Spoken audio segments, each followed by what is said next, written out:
大人，你家妈妈会后空翻，晚上要不一起去看看？哦，竟有此奇事啊！那本官可以去吗？大人，那您看我们集团的审批能通过吗？小宝贝儿，那就要看你家的猫能不能让本官盖章了。讨厌！大人，大人，大人，大人，大人！啊！哎呦，大人，您何故打小的呀？师爷，怪我好梦，应有取死之道。哎呀，大人，小的是犯错了。当然了，本官穿越5年，第一次梦到权色交易，这还没享受就被你破坏了。哎呦，打扰大人美梦，小的该死，小的该死。不过大人呐，现在有好事上门了。啊，是何好事啊？云州府的何员外要花3万两白银给他儿子何坤买下萧县县令。这何员外按说挺有背景，为何会找本县令买官？哎呦，瞧您说的，整个云州府谁不知道您安县县令孟印背景深厚，人脉通天。行，那既然是冲着本官名声而来，那也不便拒绝。再过几日，让那何坤带着银票和简历找本官报道。好嘞，小的这就去安排啊。哎，不过大人呐，近期卖官这事儿，咱要不要再缓缓？当今女帝整顿朝纲，杀心极重，听说最近又杀了一批贪官，那京城的刑场上血都没干呢。不用在意，如今当朝丞相赵元安那篡位之心人尽皆知，那女帝还大开杀戒，导致皇权衰落，奸相失当。再这么下去啊，这大夏怕是要亡国呀。所以咱们得多捞银子，发展科技，万一天下大乱，生灵涂炭，我等也有能力保护百姓。哎呦，大人英明啊！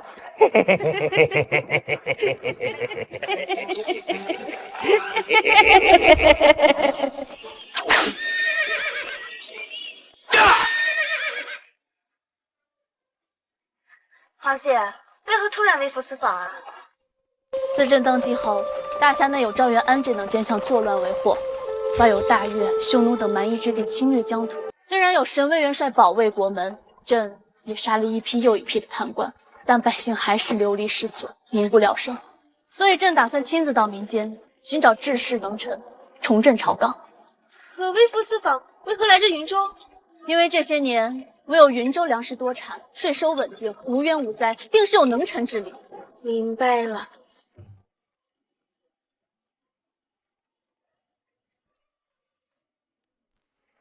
皇姐，路，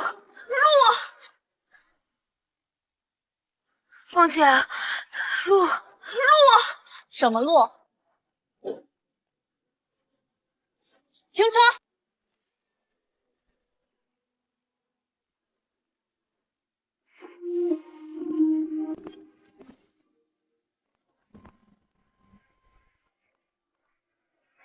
皇姐，这黑路如此平整，到底有什么修建的？朕也不知啊。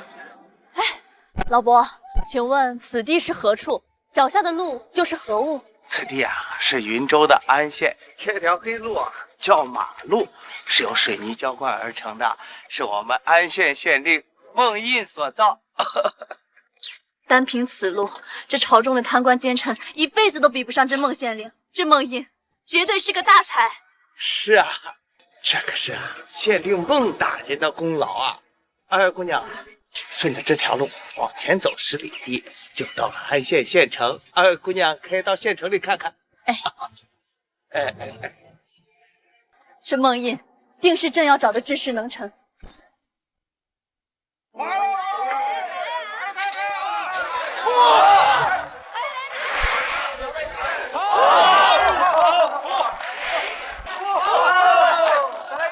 皇姐，这是县城，堪比京城繁荣。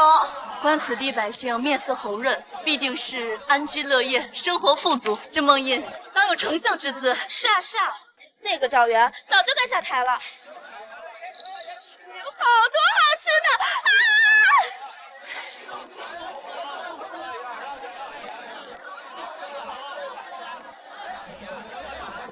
啊！杀人了！杀人了！杀人了！毒贩杀人了！杀人了！毒贩杀人了！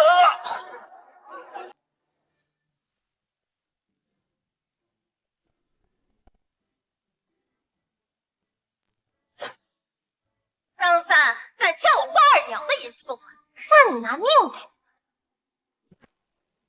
给老娘打！大胆！大庭广众之下，穿着如此暴露，行事如此歹毒，真当以为没有人治你吗？就凭老娘这一身唐诗宋词，谁来管我？不知廉耻！今天非要给你点教训！何进，皇姐别急，看那边。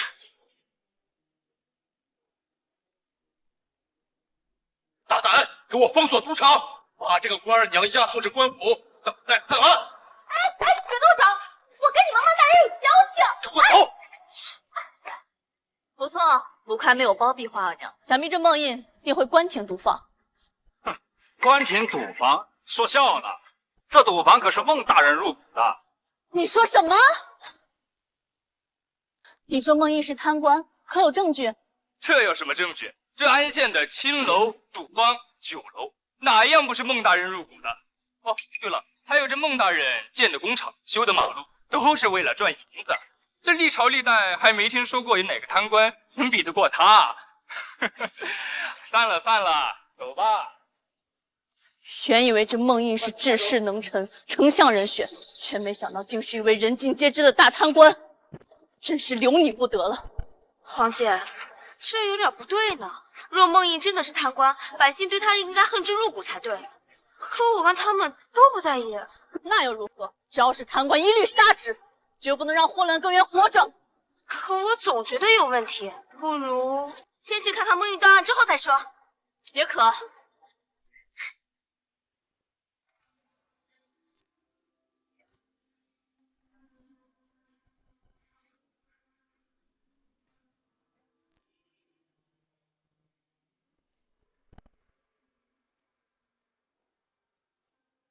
皇姐，这孟大人怎么都现在了还没升堂？荒谬，实在荒谬！朕每日3更起床，朝廷大臣5更早朝，结果这小小县令是到晌午才升堂，这符合大家律例吗？对，太过分了，疼死我了！哎，孟大人，看您还没睡醒这个样子，想必今天还没挣到银子吧？要不明儿再升堂。虽然很困，今日也没人给本官送银子，但是这堂还是要升的。本官可是个好官。这县令公然讨论贪污，就不怕发生民变吗？可我官百姓都不在意，看梦印像找乐子一样。等朕抓了这梦印贪污的证据，刑场问斩。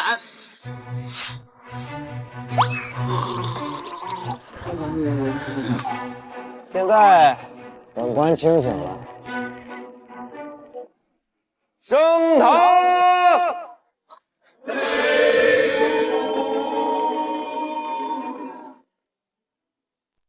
奴家花二娘见过孟大人。哟，花二娘啊，今日又是赌坊的案子啊？是啊，大人，您一定要还奴家一个公道。本官向来清正廉明，可绝对不会偏袒任何一方。大人，奴家最近定制了一套纯白的唐诗宋绸。什么？本官看中的是白丝吗？是公道。花二娘，本官觉得你必定是被冤枉的。今日本官必定还你个公道。谢谢大人。官商勾结，公堂宣淫，何进，给我拉下他！何进，给我拉下他！是，皇姐别急，别急，等升堂结束，证据确凿，再杀这县令也不迟。张三母亲张氏拜见孟大人。状纸递上来吧。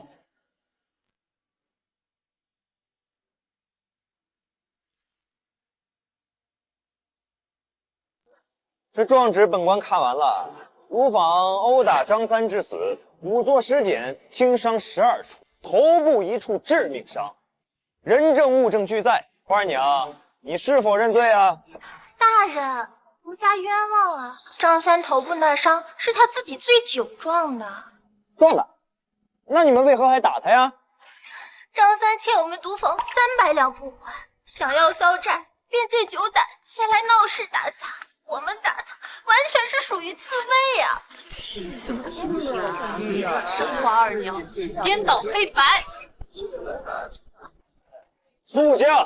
花儿娘啊，张三借钱不还，可否有借条啊？这是张三亲手还来的。快去吧。张三欠钱不还，还喝酒闹事儿，可以轻判，毒坊赔偿张氏50两吧。大人英明。大人实在是冤枉啊！那300两都是我儿子欠下的高利贷，如今我儿子又死了，万一再上门要债，我怎么活呀？好，好，好，竟然还是毒坊放贷，害得张家倾家荡产。行了，本官最看不得百姓落泪。这样吧，张氏，本官见你唯一的儿子被打死了，老无所依，这借条就作废了。另外，再让毒坊赔偿你利息70两，安葬费30两，养老费、精神损失费共计200两，如何？啊，大人要赔200两呀！毒坊间接导致张三身亡，不赔的话，花儿娘去牢房坐5年。赔，我赔。岂有此理！这贪官以为赔不了银子就能了事吗？这可是一条人命啊！王姐，判的还行啊。那既然没什么异议的话，怎么现在就……你这狗官勾结毒坊如此判案，这大夏律法何在？你这狗官勾结毒坊如此判案，这大夏律法何在？大胆刁民，竟敢咆哮呼卡！你这县令，毒坊放贷还当街杀人，却如此轻判，明显是包庇花二娘，公然充当毒坊保护伞。若被当今陛下知晓，定让你人头落地！我好啊，原来是你这个贱人，故意找老娘麻烦是不是？我告诉你，孟大人如此清廉，秉公办案，可不是你能随意污蔑。不错。张三借酒闹事，意外身亡。就算今日女帝在此，本官也这么判。大胆！区区县令竟如此藐视陛下！何进，给我拿下他！是。还敢动手！来人，把他们押入大牢。谁敢闹事？大人，这是皇家令牌呀！什么皇家？孟大人。我等乃是来自京城的皇商，这位是我姐姐。啊，下去！原来是皇亲国戚呀，怎么不早点说？本官好给你们备茶。孟大人，你人还怪好嘞。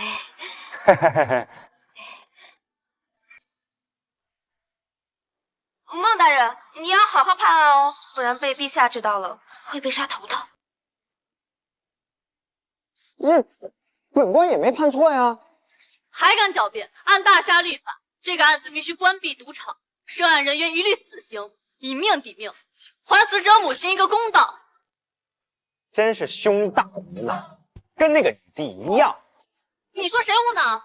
罢了，看在皇商的面子上，本官就按你说的判了。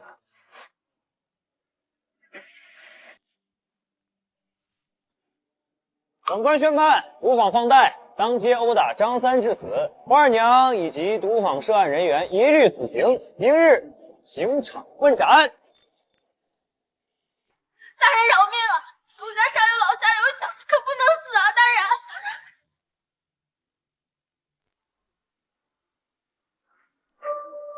贵人，张氏亲戚，个人自有恶报，你不用谢我。非也贵人，能否维持孟大人原判？你儿子身亡，这县令却如此轻判，你不应该恨之入骨，为何还要维持原判？贵人，你有所不知，我那个儿子本来就是个泼皮无赖，不忠不孝，他败光家产，还借高利贷去赌博，如今打死了，对老身来说也是解脱。但老身后半辈子老无所依，身无分文，这状纸钱还是欠着的。按孟大人所判，得到赌房赔偿，对于老身来说是最好的办法了。可他是贪官啊，如此轻判，只是为了包庇赌坊。孟大人就是个好官，这么判就是最好的结果了。就是啊，这张三本就是泼皮无赖，人尽皆知。张氏拿了200两，后半生养老不好吗？放到其他地方啊，10两银子都拿不到。你们都不能侮辱孟大人，他可是把我们百姓啊都放在第一位的，你说是不是啊？就是啊，说得好。姐，这孟毅好得民心啊！这赌坊背后明明是这贪官，为何百姓却不埋怨他？说你无脑还不信，非要查，这下被打脸了吧？做人要学会变通。姐，别说了，不然会引起民怨。既然无人有异，那维持原判，花儿娘赔偿张氏200两，被告与原告和解，就此结案。大人英明，多谢孟大人。跪堂。哎呦，大人你看着，审判的答案累死我了。走，辛苦大人辛苦了。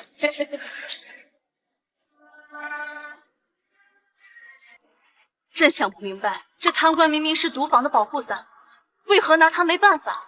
黄姐，我也想不明白，不如去问问他。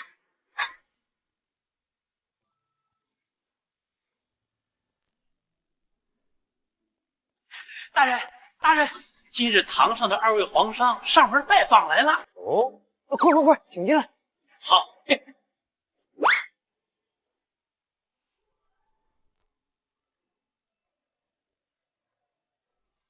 见过2位皇家小姐，还不知道如何称呼呢？大清瑶，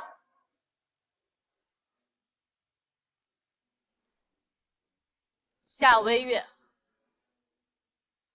名字真好听，坐。不知2位姑娘找本官是有何事啊？孟大人，今日赌坊之案，我们2姐妹略有不解，可否解惑？这有何不解呀？你如此包庇赌坊，就不怕陛下杀你吗？杀我？本官犯法了吗？大夏官员不得经商，你入股安县赌坊青楼就是一大罪状。另外，此次赌坊之案，你不按大夏律法判刑便是其二，单凭这2点就能让你人头落地。对，就是这样。那本官可不怕。首先，这入股一事就错了，那是百姓不懂治理的谣传之言，实际上是那些特殊行业交的税收。本官要是没记错，大夏县令有权利在当地征税，只要上报州府即可，所以本官合法违。什么？你还向赌坊青楼收税？当然了，收税是为了更好管控这些罪恶行业，稳定治下，避免惨无人道的事情发生。本官这是为民所想。孟大人，你好聪明啊！那是。那赌坊之案呢？那更简单了呀。本官判罚之后，花儿娘有意见吗？张氏有意见吗？百姓有意见吗？他大夏律法有意见吗？孟大人，律法可不会说话哦。对呀，都没意见。所以如何定本官的罪状啊？你这都什么歪理？陛下有意见，他可是最讨厌贪官的，而你就是那个贪官。你不嬉皮的，谁说我是贪官？本官辛辛苦苦捞银子，呸，赚银子啊，还不是为了安县的经济发展？不然官府没银子，谁给百姓修路造桥？谁给百姓添衣加食？难道本官没银子，那去找女帝要吗？孟大人，你说的好有道理啊！不过说起这贪官啊，本官觉得当朝当仁不让。什么？你说女帝贪污？对呀、那个，听说这女帝还未择婿，已到了欲求不满的年纪。去年大夏户部拨款20万两银子建立大夏藏书阁，这女帝啊邀请天下才子入阁。你们猜怎么着？那些才子那可都是精通六艺，气血旺盛。结果入阁3天出来之后啊，这个面色惨白，脚不服肿，明显是被榨干了呀！你说这女帝啊，拿着户部拨的银子，公然白日宣淫，岂乃贪污之典型啊！你找死！在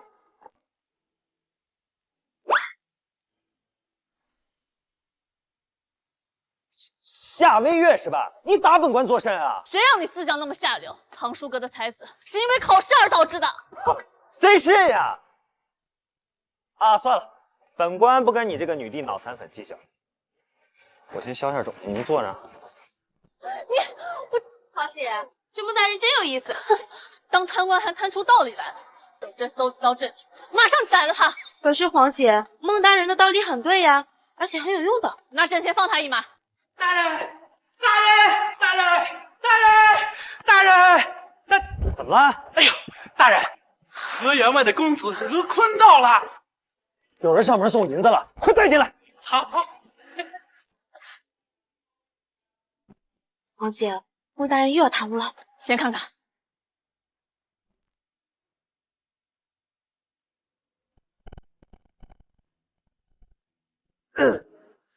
何坤拜见孟大人，家父何员外命我前来上任。哦，东西带了吗？带了，3万两银票和您要的简历都在这儿。什么上人？这2位是？哦，喂，本官朋友，既然这银子交了，那这萧县县令便是你的了。岂有此理！孟印，你竟敢卖官！你这女人又犯什么毛病？本官卖个县令而已。贩卖官职，按大夏律法当论死罪。我现在就带陛下斩了你！姐，别激动，别激动，这里没有问题。请要住口！人民官员乃朝廷之权，岂能任凭这县令贩卖？这陛下何在？姐，你自己都说了，他只是个县令，他又有何资格卖其他县的县令官？好像是有点道理啊。其他县令自然是没有这个本事，但是本官别说县令，就连是知州都敢卖。什么？你竟如此猖狂2位姑娘，孟大人背景滔天，在这云州府他举荐的人，任何官职都能。胡扯！除了皇上，就连这云州太守也不可能有这卖官权利。难不成他孟印还能大过陛下不成？若真要比起来，在这云州府，孟大人说的话的确比皇上说的算。大胆！你可知你在说什么？孟大人，他这不用在意，这女人刚才就已经一炸了。不过你们要想看看本官实力，本官今天就满足你们。好，好，好，我倒要看看你孟大人的本事。王太守到。哎呀，嘿嘿。姐，这王毅好像是上任吏部尚书吧？不错，若非他得罪那奸相，岂会被贬成云州太守？见过王太守，还麻烦您亲自跑一趟。不知孟大人找本太守所为何事？这位是何员外长子何坤，想要求得萧县县令一职。您看，就这点事儿啊？任命书拿去，官印已经盖好，内容随便写。那真是多谢王太守。好，两位大人真是胆大包天，如此买卖官职，就不怕陛下看见吗？就你多事儿，本官还告诉你呢，就算今天陛下在这儿，这官我照卖。不错，跟孟大人做生意，连皇上都管不了我等。如今有奸相把控朝政，这朝廷搞得乱透，我还管那么多干嘛？好胆！当真不怕陛下问罪，斩了你们的脑袋！怕个毛啊！有种你让他动我一下试试。不错，皇上要是敢动孟大人，云州就敢垮了这大夏。大胆王毅，你可还认得我？您是？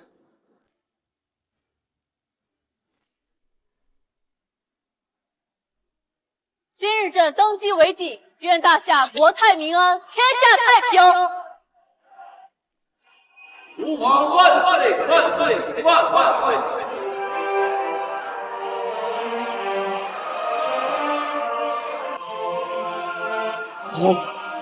皇谁？王太守，您抖什么呀？皇商是吧？没想到您还认识这两位，挺巧。陛下，这是想隐瞒身份啊！孟大人，这二位可是皇亲国戚啊！小仙见谅一次，我们稍后再议。也行。王太守，正事要紧，何必避嫌？本座刚才听何坤说，这孟大人背景通天，什么官都买得到。难道这背景通天的背后，就是你这太守不成？王太守，咱就卖个县令，你怎么还跪下了？别说了，再讨论下去，陛下知道我们两个就是土地了。咱可这是按规矩办事啊，有什么好怕的？大胆王毅，这萧县县令，你是卖还是不卖？卖。哎，王毅，你身为上任吏部尚书，掌管天下官员任命，若非得罪赵元安，岂会被下放成太守？难不成你已经忘了吏部是如何惩治贪官的吗？正是被奸相所害，这官更是要卖。放肆！你还把陛下放在眼里吗？够了，来，下为月，别整天陛下陛下的，要活和王太守。好，好，好。我说你孟毅为何如此胆大包天？原来是你们云州府上下蛇鼠一窝。既然如此，那就等着陛下前来问斩。大，一个女帝脑残粉，真当本官会怕吗？你看，我还告诉你了，今天就算女帝亲至，这县令本官照卖。而且到那个时候，别说县令了，3公9卿6部尚书，本官照卖。就连皇位本官都敢卖，你信不信啊？孟大人，你好牛逼啊！好，好，好！本以为你这县令只是胆大包天，没想到竟是失心疯。你以为女帝会配合你卖官不成？没有买不到的东西，只有出不了的价格。并且本官这样做完全不怕女帝追责，因为本官做的一切都是合法合规的。官商勾结，受贿3万两卖官，你跟本座说是合法合规？不错，并且这不叫买官，这叫能人举荐，这符合大夏官场的任职条例哦。你的意思是？这何坤是能人？当然了，我们坤可是很优秀的。来，坤，把简历拿出来给他们看看。来，看看啊，这上面可有他的介绍。做过主簿、掌柜，还与他父亲何员外外出经商，与各大豪门都打过交道，人脉有，管理有。那做个县令，那不是绰绰有余吗？还行，但收了何坤3万两，就不怕这何坤掠夺民脂民膏？你好好看看最后一栏附加信息，何坤是受制于布庄发展力，想把布庄移到萧县扩大，带动当地经济发展。单凭这一项，就能保证萧县上千百姓温饱，算是一个能人。但你们收了何坤3万两，这就是受贿。一个愿打一个愿挨嘛。本官只是给我们坤提供一个渠道。再说了，这3万两银子也并非我和王太守收取，而是大部分都上交到云州府库，作为任职保障金。何为保障金？何坤上任的保障金啊！万一他上任之后说的与做的不符，这笔银子就是善后的费用，我们得对百姓负责嘛。既然如此，那这县令倒也能卖给何坤试试。像何坤这么有能力的人，既能给官府银子不说，还能带动当地百姓发展，这县令岂能不卖他呀？若是女帝在此，本官就敢开价买官，100万两买个知府，1000万两买个6部尚书，而且啊，银子全部交到皇宫内库，你看他陛下答不答应？卖，现在就卖！姐，冷静。这可是卖官，如今这大夏国库空虚，这任职官员又有保障，若真有个100万1000万两，陛下绝对愿意。如此一来，是不是觉得这官卖的皆大欢喜呀？哎呦，但是吧，这如今大夏朝纲混乱，给女帝出高价买官不值。你什么意思啊？这等大官权力哪儿不值了？因为如今这奸相赵元安势大，结党营私不说，女帝还不敢动他。我若是买了官，这当不了几天就得被奸相排挤。放肆！真当以为陛下怕了那奸相不成？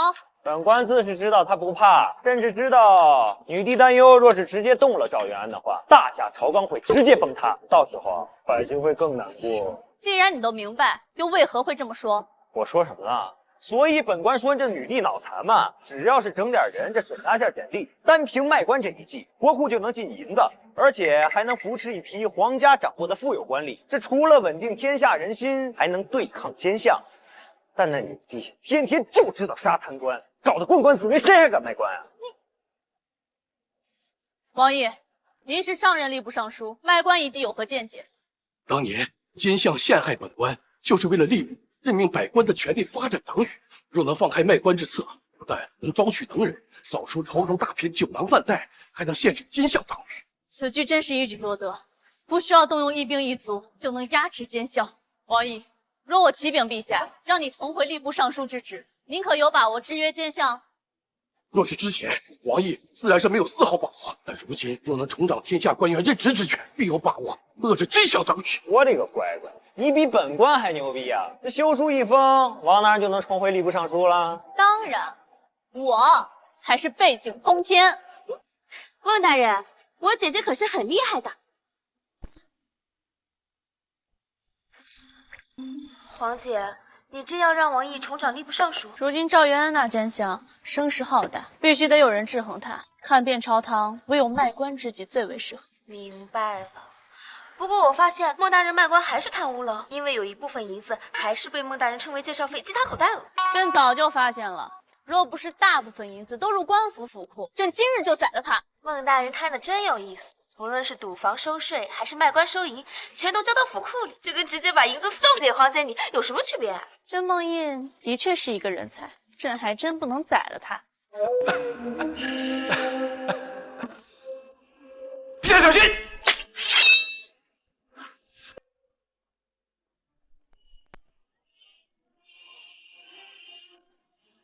目的是多么多么寂寞，目的是多么。书生空虚，见不散。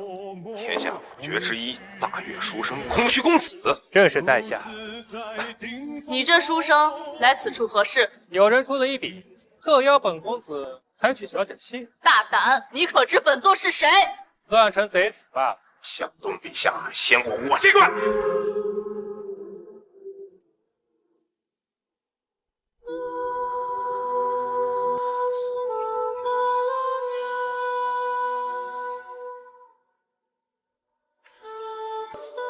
传闻空虚公子无论走到哪里，都有4大美女追随同行。难道美人儿，跟3位打个招呼。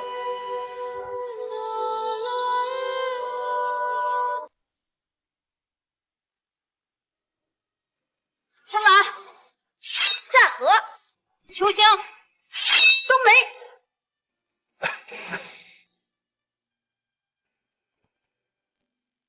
4大美人铜筋铁骨，刀枪不入。今日就算是有千军在此，也能取尔等水手。3位还是乖乖留在此啊！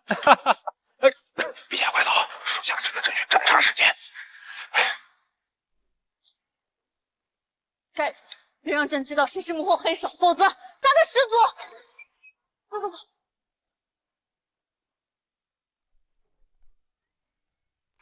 快找地方躲起来！这里。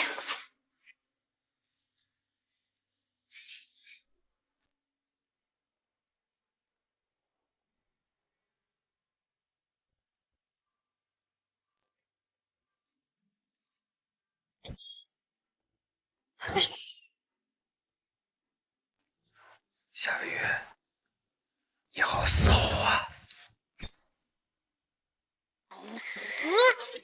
哎呦，你大半夜钻本官被窝还不让我说，不是我。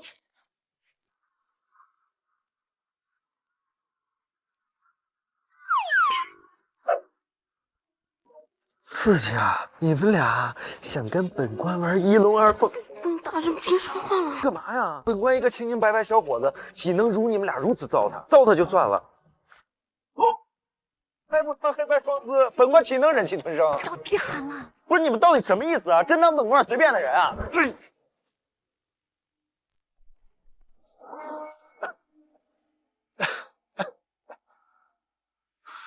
都叫你别喊了，现在完了，我也完蛋了。不到底什么意思啊？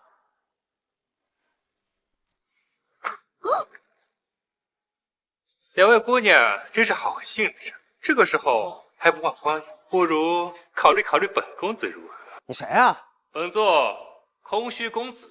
我看你是肾虚公子吧？是空虚，不是肾虚。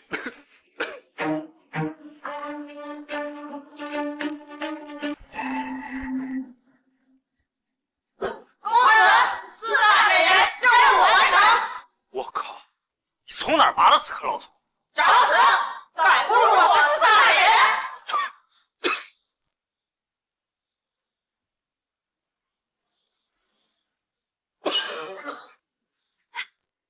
妈的！谁能告诉我这是什么情况？你傻呀，看不出来他们这群人要杀我们吗？还不快逃！哎，等，他们要杀你，跟我有什么关系啊？区区一县令卷入此事，也算你倒霉。等我杀了两位小姐，就顺手超度你，上西天见佛祖吧。我靠！你什么档次？还想超度本官？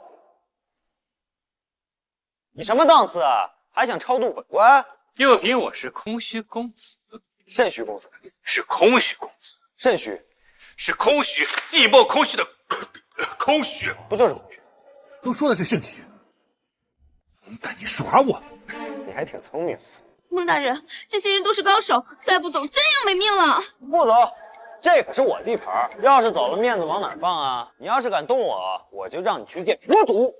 哎呀，你疯了！空虚公子乃天下最厉害的武人之一，四大美女又是一流高手，这群人就算在军营中的来去自如，你就一贪官，凭什么跟他们对抗？凭什么？就凭本官在这待了那么多年，花了那么多钱，养了那么多人，研究了那么多科技。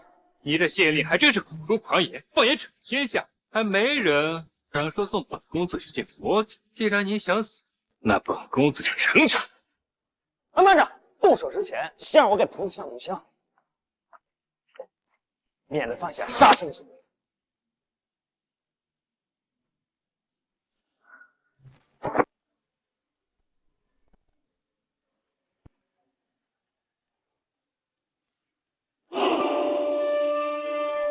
你这县令身披袈裟，难道信佛？当然了，本官天天拜佛烧香，并且还有菩萨赐予我的保命佛器。本公子走天下名寺，拜访众多高僧，还从未听过佛祖赐下佛器。他们没有，不代表本官没有。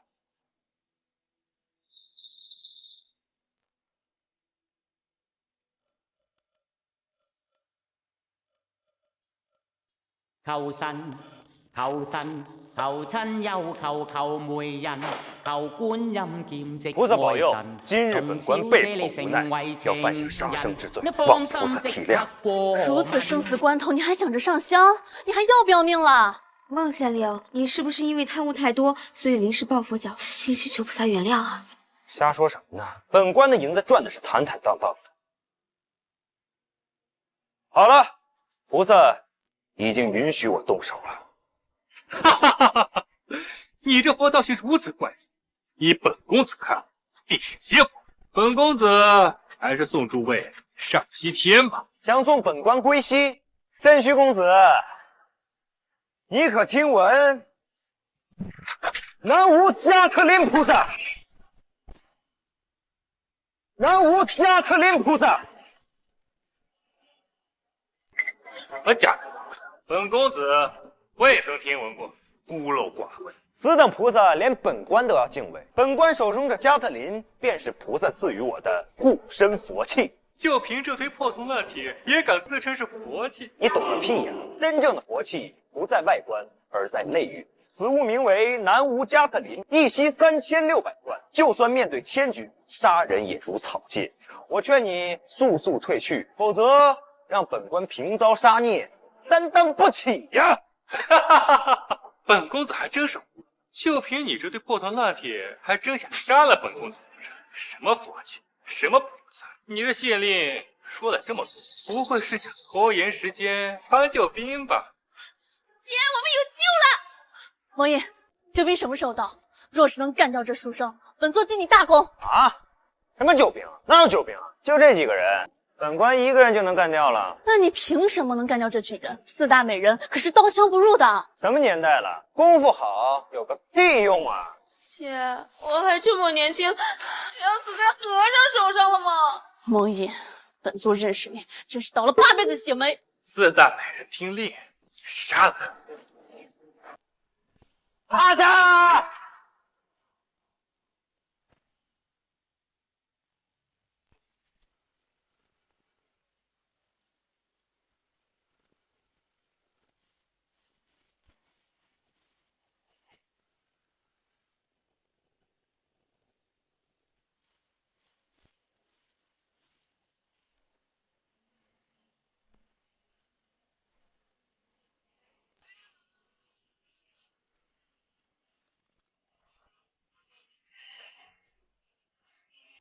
说了不听，非让本官犯下这杀生。哎呀，阿弥陀佛，阿弥陀佛！这怎么可能？四大美人刀枪不入。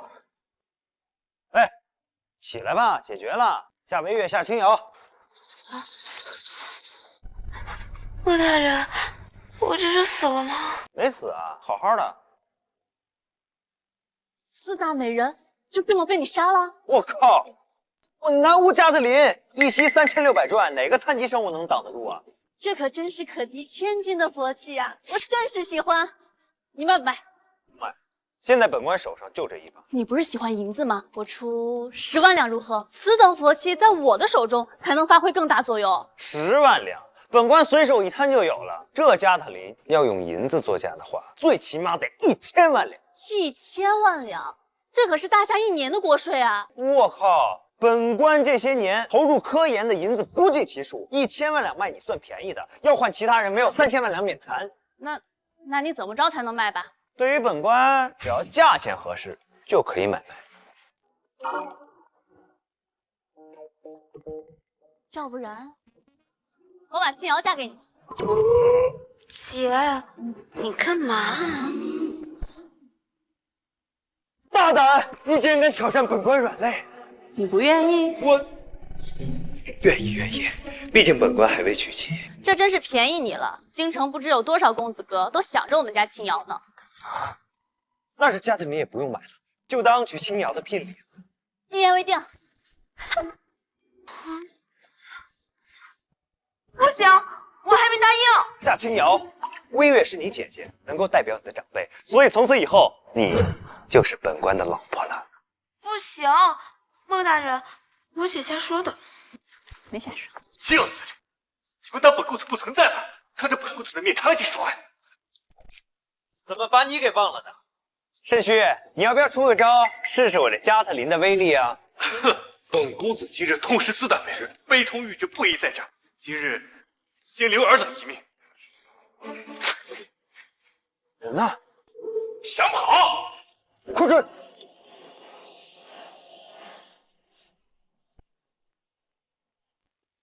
红须，四大美人都死了，你还不快束手就擒？今天任务失败，是本公子认栽了，那还需回去复命。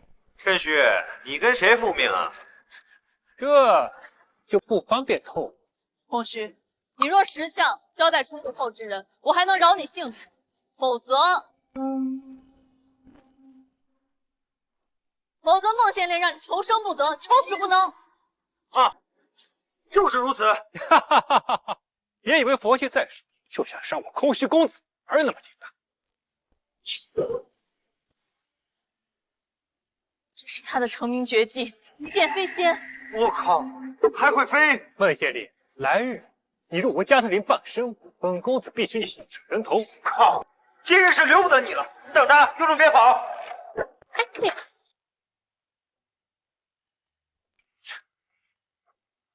任虚公子，就算你再会飞，今日我也得把你留在这儿。哈哈哈哈哈！本公子的轻功遁术独步武林，就算你有加特林，也伤不了我。那本官今天就给你这个机会，你飞呀，继续飞！想杀我，痴心妄想！本公子苦练这一剑飞仙30年，今天终于派上用场！哈哈哈哈哈哈！哈哈！该死，就这么让他跑了，好可惜啊！肾虚公子真是好身手，但你可知时代变了。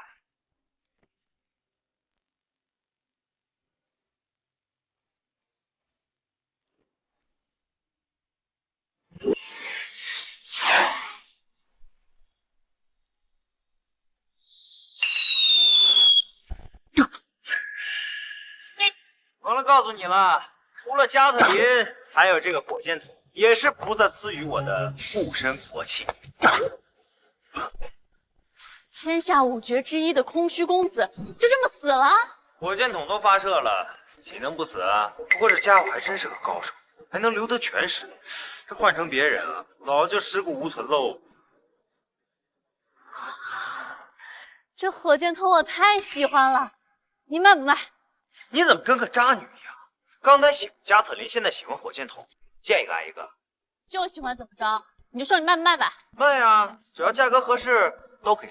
那你说需要多少银子？这个可比刚才的加特林贵多了，算你个友情价，1200万两。1200万两，你怎么不去抢啊？抢劫闹卖军火赚得多。那你说怎么着才能卖吧？这样吧，本官刚刚用加特林换了个老婆，现在不如用这火箭筒再换一个。孟大人，你不会还想娶我姐吧？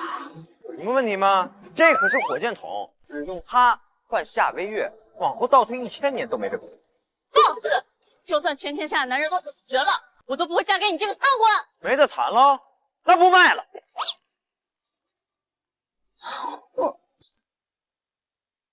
皇姐，孟大人好像真生气了。这家伙实在太放肆了，这样岂能嫁给他？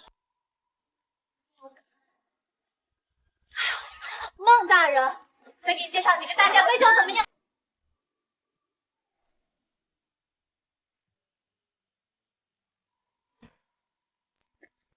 七位父亲，刺杀女帝失败了，空虚公子和4大美人身死。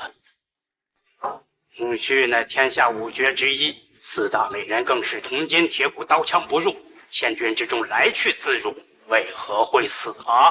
前方传来消息，是一个叫孟英的云州县令所杀。我操！小小一县令，有这本事？哎呀，父亲，情报的确如此啊，说是那孟英有佛妻加特林护身，瞬息间便杀了4大美人。空虚甚至施展出传说中的绝学，一剑飞心想走，结果仍被孟英所杀。你的意思是，那县令有神兵护身，乃绝世高手？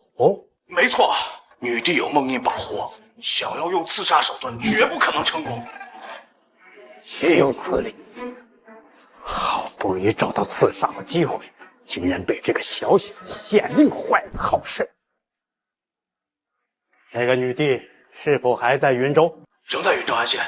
这样，为父记得云州附近有一群土匪，规模颇大，你前去替为父招安，命令他们攻打安县，趁乱杀掉女帝。就算县令有神兵护守，还能抵抗万人大军不成？父亲英明。为父知晓你迷恋青瑶公主，事若成，请要由你处置。多谢父亲，儿臣这就前往云州。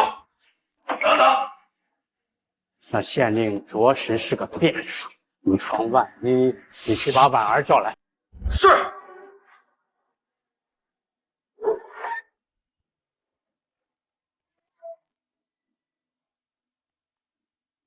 婉儿拜见义父。婉儿，安县之事你可知否啊？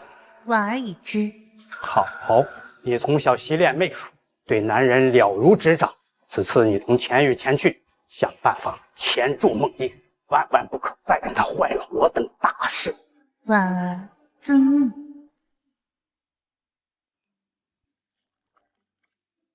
皇姐，你真要把我嫁给孟大人？你不愿意？当然不愿意。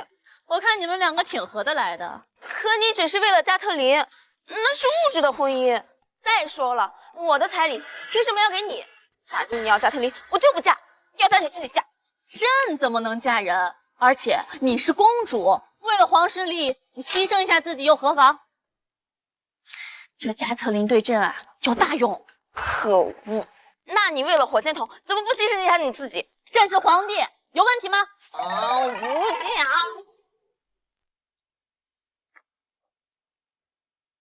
见过陛下，见过公主。刺杀之事查清楚了？启禀陛下，属下只查到空虚等人都是来自于大越。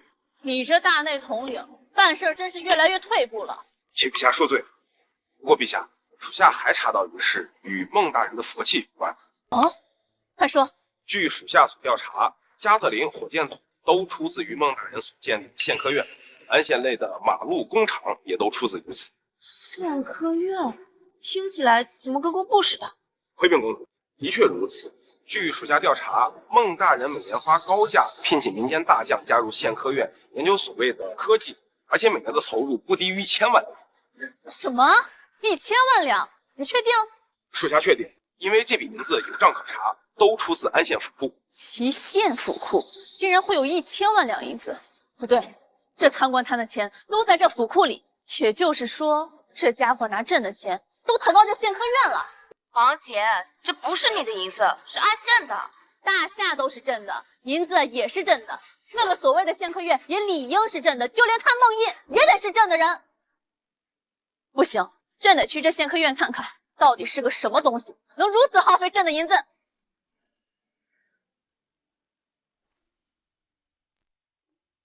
何进，你确定这县科院是在这附近？是，属下也是偶然探查到的，过了这王家村就到了。这帮爷，一个县科院建在这荒郊村落做甚？华姐，肯定是为了保密呀。就你聪明。各位大侠，求求你们放过我吧！赵公子能看上你是你的福气，乖乖随我等去莽山快！好胆！光天化日之下，竟敢强抢民女！何进，是。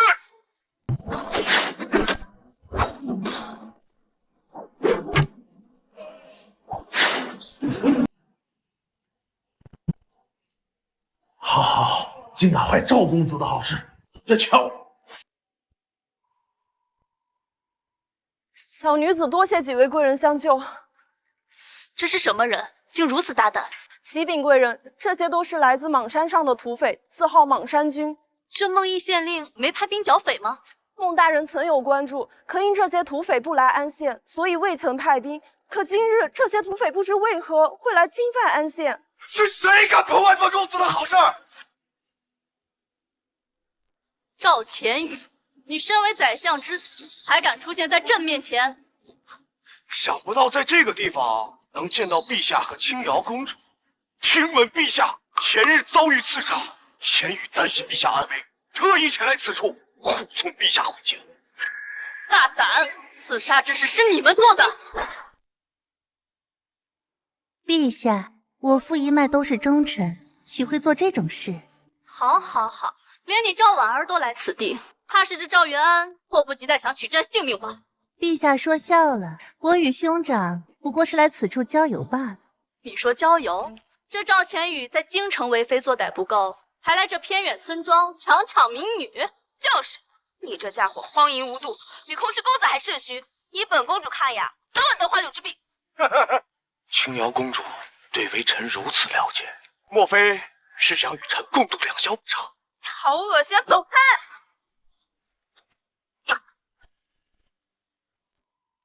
他妈的，敢在本官地盘上调戏本官老婆！孟大人。青老婆，你没事吧？我没事。你怎么来了？本官刚刚在县科院接到消息，说有土匪在此强抢民女，就来看看。谁敢动本公子？我你妈！就你强抢民女啊？知不知道本官是谁？你谁呀？本官安县县令孟翊。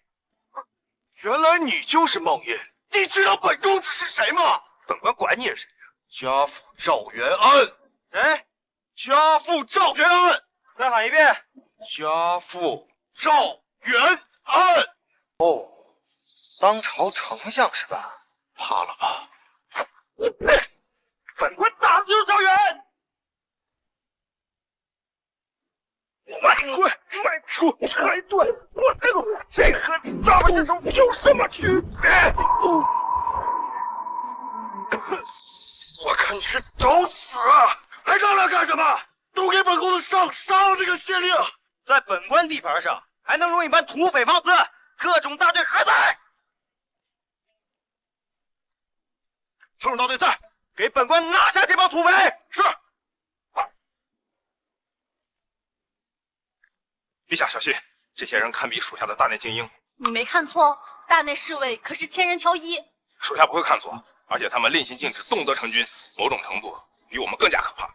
难不成这孟印还会统军之法？你们给我等着，本公子一定会回来报仇的。要不是本官没带加特林，你能让他跑了？蒙毅，你要小心。那赵钱宇身为丞相之子，却鼠肚鸡肠，睚眦必报。此次来到安县，还勾结了莽山这批土匪，必有阴谋。那太好了啊！本官正好有个名头把他干掉了。启禀大人，敌人全部降服，接下来如何处理？全部修路劳改罪。是。带走！这姑娘也是土匪？对。长这么漂亮，怎么能是土匪呢？本官知道了，肯定也是被强抢的民女。大人饶命啊！小女子是前几日被这群土匪从河州劫掠至此地的。我就说嘛，本官怎么会看错？姑娘姓甚名谁？需不需要本官派人送你回河州？大人，小女子林婉儿父母被土匪所杀，如今身无去处。赵婉儿，你再瞎说一句试试。夏微月，你怎么说话呢？那婉儿姑娘刚才才被土匪吓到，你又吓她？她和赵千羽是一伙儿的。不可能！我若是赵钱宇，有了婉儿姑娘，还用去强抢民女，早就快活了。孟大人之恩，婉儿感激涕零，都不知该如何报答大人了。你别动她，她就是个狐妹子，贱人。什么贱人？依本官看，这就是一位善解人意的好妹妹。来，婉儿姑娘，如今你身无去处，不如先来本官府上做侍女，安顿如何？不行！闭嘴！难道这女帝怕孟印？婉儿谢过孟大人救命之恩，无以为报，只能陪伴大人左右。这趟出来收个侍女职了，走，回府。赵婉儿，你到底想要干什么？陛下，别点破婉儿哦，毕竟你也不想孟大人知道你的身份吧？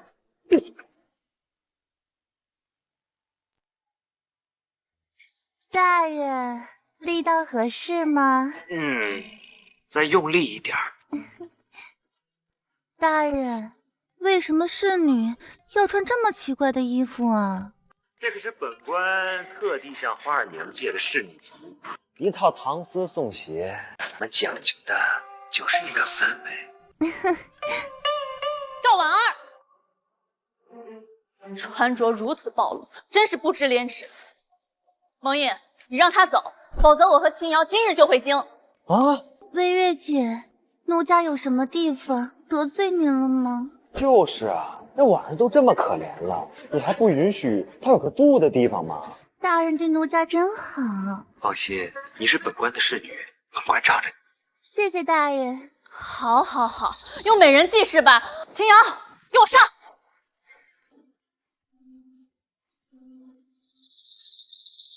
姐，我不会呀，我要你何用啊？哎呦，大人不好了！县城周边的几个村庄遭到莽山土匪劫持，他们放话了，说您得罪了他，10日后要来攻打安县，还说要取您项上人头啊！靠，那帮土匪，本官不找他们麻烦，他们还找本官麻烦是吧？想必是赵千羽调动了土匪，要许你报仇。看样子留不得他们了。来人，随本官前往莽山剿匪。不行啊，大人，那群土匪足有万人，而且那莽山地势险峻，易守难攻啊，藏身之处更是无数，就算调集10万大军，那也是不用啊。这土匪势力竟如此之大，区土匪，想必孟大人不会放在眼里。赵婉儿，你是故意让孟英去送死？哪有啊，微月姐，奴家只是觉得孟大人很厉害，那群土匪肯定会被剿灭的。有道理，孟大人确实很厉害。你站哪边的？姐，我又没说错。你懂不懂军事啊？上万土匪藏在深山老林里，神仙手段也难狡辩。就算是10万大军前来，说不定也会被粮草吞垮。哦，知道了。孟大人应该有办法解决吧？大人绝不能让那群土匪活着。赵婉儿，你再说一句试试。魏月姐，奴家恨透了那群土匪，想要报仇也不行了。报仇？我看你巴不得让我们去送死。大人。儿，别担心啊，换做其他人，对这帮土匪肯定没招。但是本官有的是办法治他们。真的吗？大人好厉害，奴家好崇拜。说这干啥？你就一县令，撑死调动100名宪兵，如何抵抗万人土匪？操！本官那些宪兵可都是特种大队。就关于那群人，虽说气势不逊于大内精锐，但是想以一敌百，怕是做梦。好，那本官就让你看看我特种大队的威力。师爷，在，传令关羽前往邙山剿匪。是。蠢货啊！婉儿，吃饭去。走。拜见孟大人。上弹，准备剿匪。孟大人，这些人手上拿的都是加特林啊，不是，这个东西叫火铳。若全是加特林，我还能信你能直面万匪。可就这些铁器，你还是趁早求救调兵吧，别死在这邙山了。你说什么呢？本官的特种大队都上火铳了，还需要调兵？就是魏月姐，我相信孟大人能剿灭这些土匪的，区万人而已，孟大人肯定不会放在眼里的。还是婉儿了解我，今日本官定能为你报仇。谢谢大人，这回你孟毅还不死，我赵婉儿跟你姓。那些土匪躲于邙山内，地形疏落，再加上人数众多，这上百人一上山，怕是瞬间就会被发现。你打算怎么办？哎呀，本官让你看看什么叫做现代化战争。关羽，把本官的侦察神器拿来。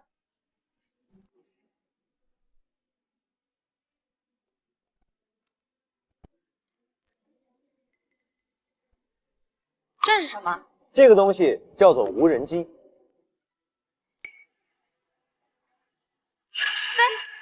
飞起来了！厉害吧？这个是本官花了几百万两银子研究出来的。好厉害呀！可是孟大人，这个会飞有什么用啊？难不成靠这东西去击败土匪？婉儿，看看，这能看到躲在丛林里的土匪。大人，这是邙山内的景象。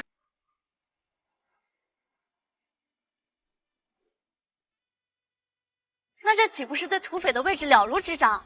那是，不然怎么叫现代化战争？孟大人好厉害！杨老婆，本官厉害的可不止这一点哦。还有什么？这里不方便说，回头你来本官房间，本官跟你慢慢说。该死，兄长危险！这县令手段颇深，我得套出来。大人，除了这无人机还有什么？奴家也想听你细说。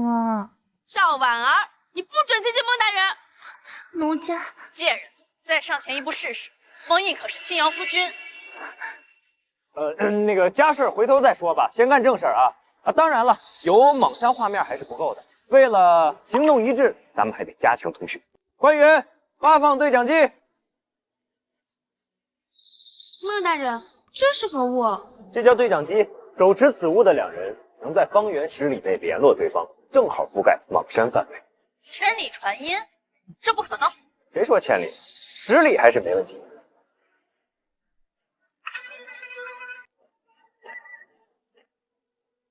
关羽，本官现在下令，特种大队分成10小队，即刻前往指定位置，等待号令。是。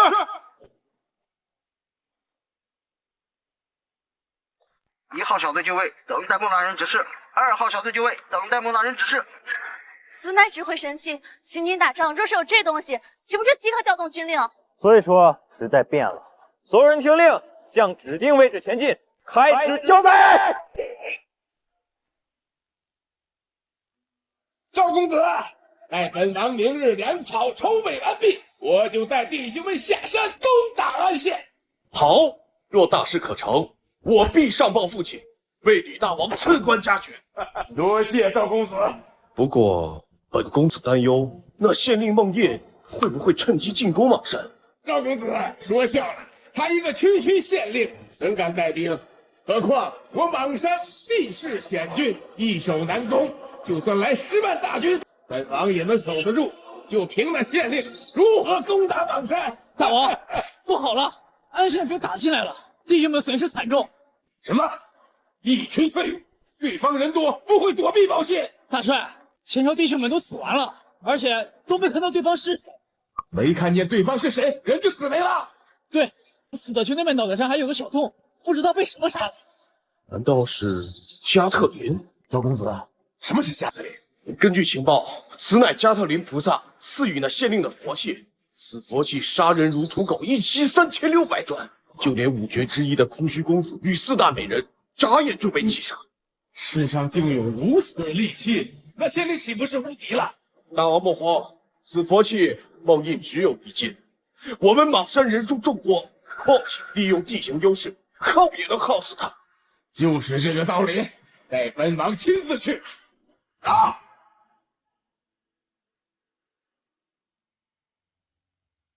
这什么东西？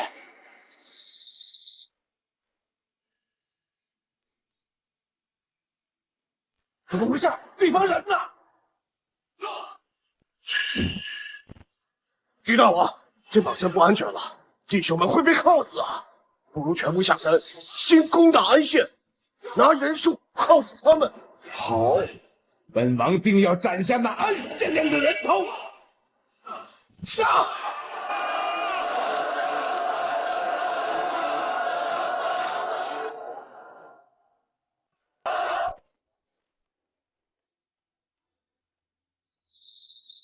这就杀入土匪大营了，特种部队真厉害！这就是火铳，威力和加特林一样吗？不一样啊，加特林一袭3600转，而火铳只有一袭1转，对付空虚公子那种高手还差了点意思。但是本关特种大队人手一支火铳，对付土匪那不是绰绰有余。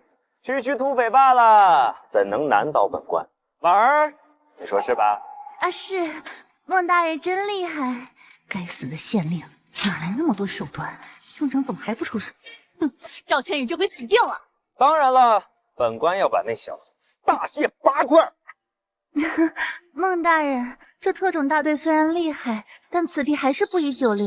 若等邙山土匪下山，怕是我等都走不了了。赵婉儿，都攻下土匪大营了，你还敢耍花招，让我等退兵？我告诉你，赵千羽逃不掉的。魏月姐何出此言？婉儿只是见此地开阔，那土匪又有上万之众，若是下山冲锋，靠特种大队这点人，怕是挡不住啊。就那帮土匪，只会固守顽抗，岂敢放手一搏？他们怎么敢呢？完了完了，这回你们全死定了！你这乌鸦嘴，快点跑！万一真等上万土匪集结，怕是我们都会死在这儿了。啊，来不及了，婉儿怕是要与孟大人死在一起了。哎，区土匪罢了，就算万人又如何？正好本关一网打尽。你疯了！这里不是邙山，地势宽广，就凭100人县兵，如何抵抗万人冲击啊？快点跑！他们若能伤本关一根汗毛，本关跟他们姓。对对对，有孟大人在，哪还用跑啊？婉儿就在这儿，与孟大人共进退。站住！杀我邙山好汉，而这还想走？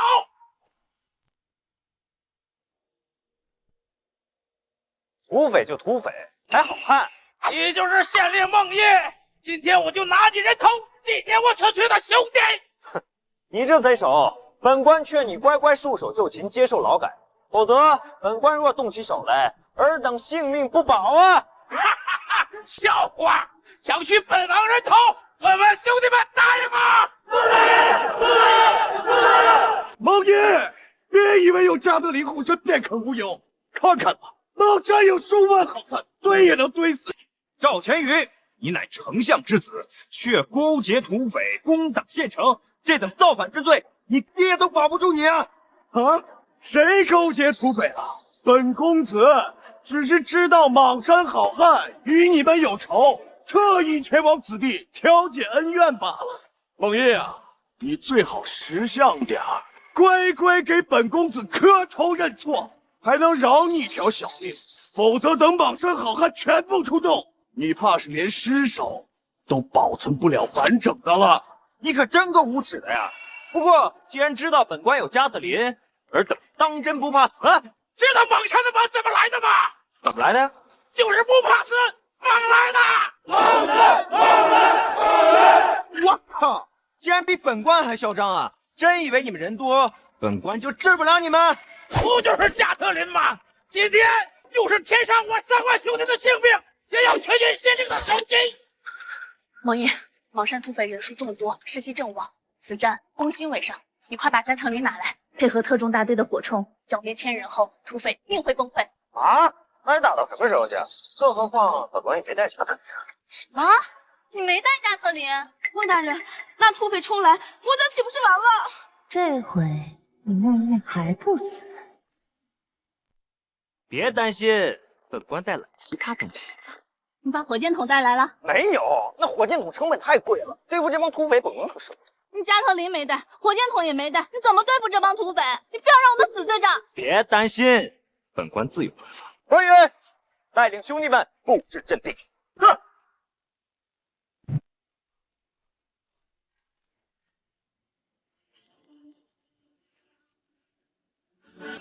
这是什么东西？这玩意儿叫迫击炮，专门对付眼前的战争。你确定这迫击炮能剿灭土匪吗？你就当这是菩萨赐予我的第3件福气。这玩意儿一炮下，佛祖都超度不过来啊！更何况本官准备了这么多。真的是加特林佛器！哎，快叫我用用。官员，把炮弹拿过来。是。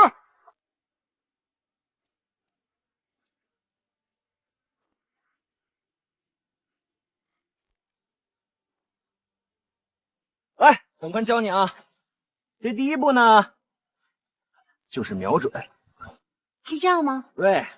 然后第二步呢，就是把这粗粗的大炮弹放进这个洞里，这一步叫装弹。然后呢？嘣！然后就会把对面炸。净吹牛！找死！当着本王的面秀恩爱！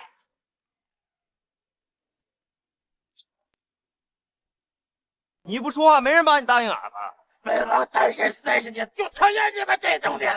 但今日本王抓了你们，定要抽你们筋，扒你们的皮，以泄本王心头之恨。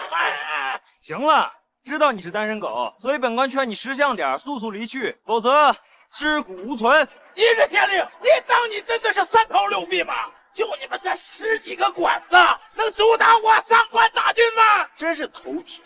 这是加特林佛器，今日必须以县令受击！小的们，给我冲啊！找死！开炮！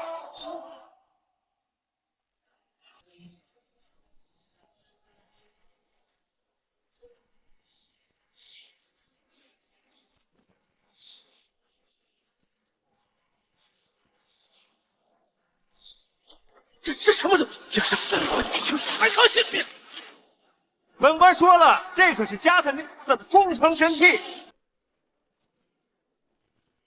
这迫击炮的威力竟比加特林还大，扛上此物，一员便可灭万军。王大人真厉害，我也来试试。不行，玩假的，玩真的。为什么姐姐可以，我就不行？那以后背月也不行了。来，莽山好汉是吧？今日本官说了，一个也别想走。大王，赶紧跑吧！对你们损失惨重啊！别跑！去帮人手剑上，上人全了！你神经病吧你！这不也就是天兵下河？其实我的土匪可以对抗的。兄弟们，是！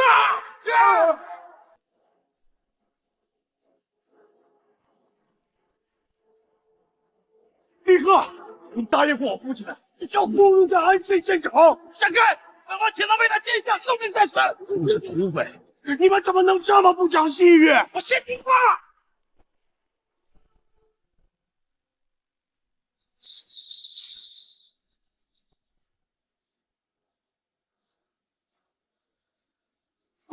就你他妈调戏青鸟啊！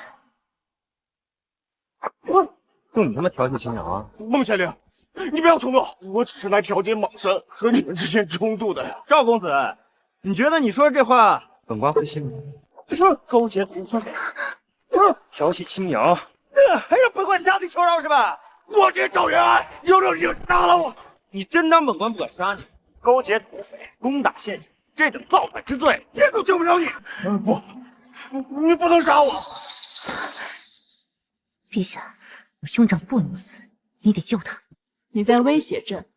非也，兄长可以死，但不能死在孟大人手里，否则我义父震怒，必将置孟大人于死地。那孟大人岂不是很危险？的确，但只要不杀赵千羽就没事。不过孟印正在动怒中，怕是不能善了。此事好办，我等三人齐心协力，必能让他回心转意。大人，奴家好害怕。婉儿不怕，土匪都死光了，仇已经报了。大人，原本报了仇，奴家应该高兴的。但奴家刚听魏月姐说，这赵千羽是丞相之子，你若杀了他，当今丞相定与你不死不休。奴家不想离开大人。不错，孟英，赵千羽暂时不能杀，否则赵元安必定会对你安县乃至整个云州恨之入骨。对，我可不想跟孟大人分开。没想到你们三个为了本官的安全如此焦虑。那这赵千羽今日不杀了，回家。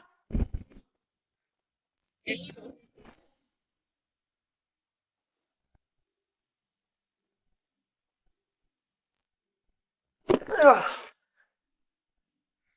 打了个仗，真是累死本官了。婉儿，快来替本官按摩一番。婉儿，我可爱的婉儿。大人，什么事啊？按摩。赵千羽被俘，你这侍女有点寝食不安啊。婉儿，有心事啊？大人，婉儿只是在想，土匪已灭，大仇得报，是不是应该回家一趟？就这点事儿，想回回呗。大人不会介意吗？这有什么好介意的？明天就回。来，这点盘缠拿着。谢谢大人。不行，不能让他走。夏微月，婉儿已经很可怜了，回到家你看。他可是怕什么他呀？如此好的一个侍女，你怎么就对他意见那么大呢？算了，让他回吧。不过赵千羽那边你打算如何处理？先关着呗，这等堪比造反的大罪，回头等他爹交银子赎人。孟大人，你还想赚天下的银子？当然了，哎，我那枪炮一响，黄金万两啊！这次剿匪所获，虽说能平账，但是本官从来不做保本的生意，所以大头就金项而出。孟大人好厉害呀！那这得要交多少银子呀？这赵千羽勾结土匪攻打安县，罪证如山呐，怎么着也得20万两。这么多呀？那这丞相如果不出银子怎么办呢？不出他儿子就没命了。林县令跟丞相要银子怕是不妥，我倒有一计。说，这陛下与奸相水火不容，不如我去请示陛下，让他处理赵千羽，帮你要赎金。好办法，你让陛下很难要，回头本官分他一半。好，那就这么愉快的决定了啊！青瑶交给你照顾，我这就回京面见陛下。青瑶，本官带你换套衣服去。走啊，快！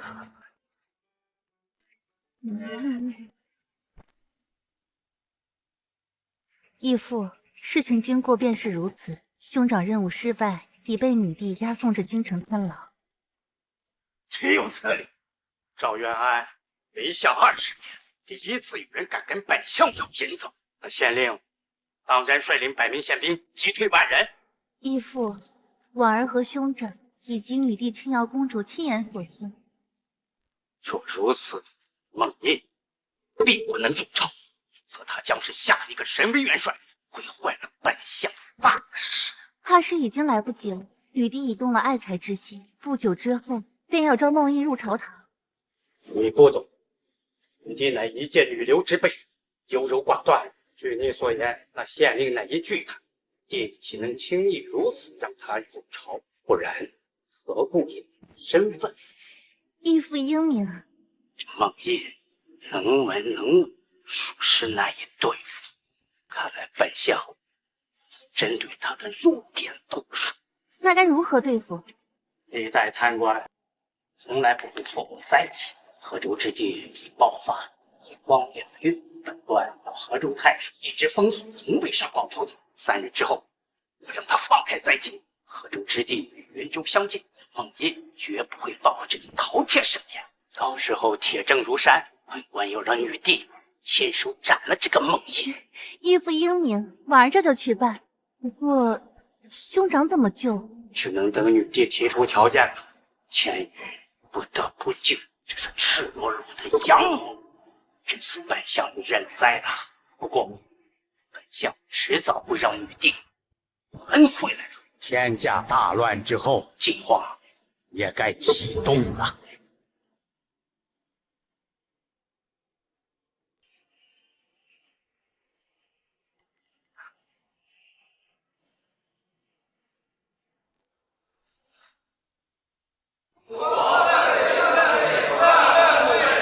众卿平身。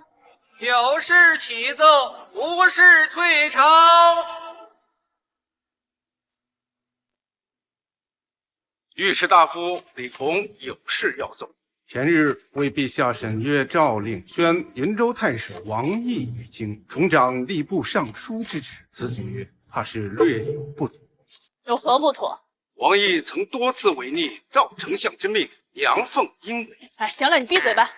赵元安，你何意？启禀陛下，臣认为想清楚再说。天牢还压着一批土匪呢。盼望钱宇还在真帝手上。臣暂管吏部之事多年，早已身心乏力。既然陛下有意召回王毅，臣自当不义。丞相大人，上朝之前不是说……为了钱，本相认栽了。好，那这事儿就这么决定了。朕呢，还有一件事儿，还请丞相解决。陛下开口，臣岂能不从？这朕的内库啊，没银子了。如今皇室成员吃穿用度都成问题。陛下，此事不成问题。回头臣命户部拨款内库纹银10万两。大潘叫花子呢，10万两3个月就花完了。更何况你让内库拨钱，那岂不是花朕的钱？想必丞相有不少家底吧？陛下想要多少？怎么着也得100万两吧？陛下万万不可！丞相大人一生清廉，怎么会有这么多的钱财？更何况如今国库困难，陛下如此不让，意运时节时度，以效天下。哦，国库困难吗？那这天牢用度也得缩减，回头差来批人，减轻一下国库负担。且慢，陛下若真要100万两，臣想尽一切办法凑出。不过陛下若还有其他要求，臣便无能为力。丞相大人，您今日为何如此放纵陛下？不错，应当让陛下所余见识，与国共苦。你们这几个王八蛋，见不得正好是吧？赵元安，朕呢也并非得寸进尺之人，回头英子到了，朕给你一份免罪诏书。谢陛下，给臣1日时间，给陛下送上100万两。丞相，就这么定了。好，那既然没什么事儿，退朝吧。陛下，陛下，大事不好，800里下棋。何事？河州爆发大饥荒，哀鸿遍野，生灵涂炭，约有30万饥民饿到脱离河州，请陛下速速赈灾。大夏人口才900万，30万灾民出逃，河州太守干什么吃的？不错，河州自古水土肥沃，良田富饶，怎么会出现那么多的灾民呢？据调查，此事乃是人祸。河州灾情已爆发3月余，河州太守非但不赈灾，反而故意封锁消息，瞒而不报，才造成如此局面。该死的河州太守，朕一定要宰了他！陛下，当务之急应当是救灾。的确，户部立刻拨款前往大农司，配合河州赈灾。陛下，户部此时无钱赈灾啊！这国库不是还有200万两吗？陛下，历代灾情都会有街上散布谣言，这会导致粮价飞涨。而河州如今如此灾情严重，粮价怕是要翻70 10倍，要按市价买粮，怕是连10万担都买不到啊！那你告诉朕怎么办？事到如今，应当让大农司调动库粮，用于治灾。陛下，我大农司虽说有粮，但是去年粮食欠收，如今库粮只剩5万担。河州的灾民有30万人，就按1人1月1担，以及赈灾2个月时间算，解决河州的灾情，起码需要60万担粮。难道放任灾情蔓延吗？陛下，万万不可呀！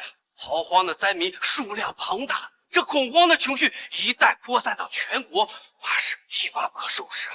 一群废物，没一个能解决事儿。陛下，臣倒有一计，或许能解决此事。说，此次灾情河州与云州较近，而云州粮税稳定，救灾有余。云州太守王毅又将重回吏部尚书，需要公祭，不如大农司拨粮3万，户部再拨款30万，交由王毅给河州赈灾，如何？可我户部负责拨款，我大农司负责拨粮。丞相大人英明啊，这灾情的锅就这么甩出去了。此人差了，这是给皇上树一个立地功的机会。他若办不成的话，也入不了京。懂。那孟琰也想好货，向这个赵叫见3调。拿宣旨，云州太守王毅即刻赈灾。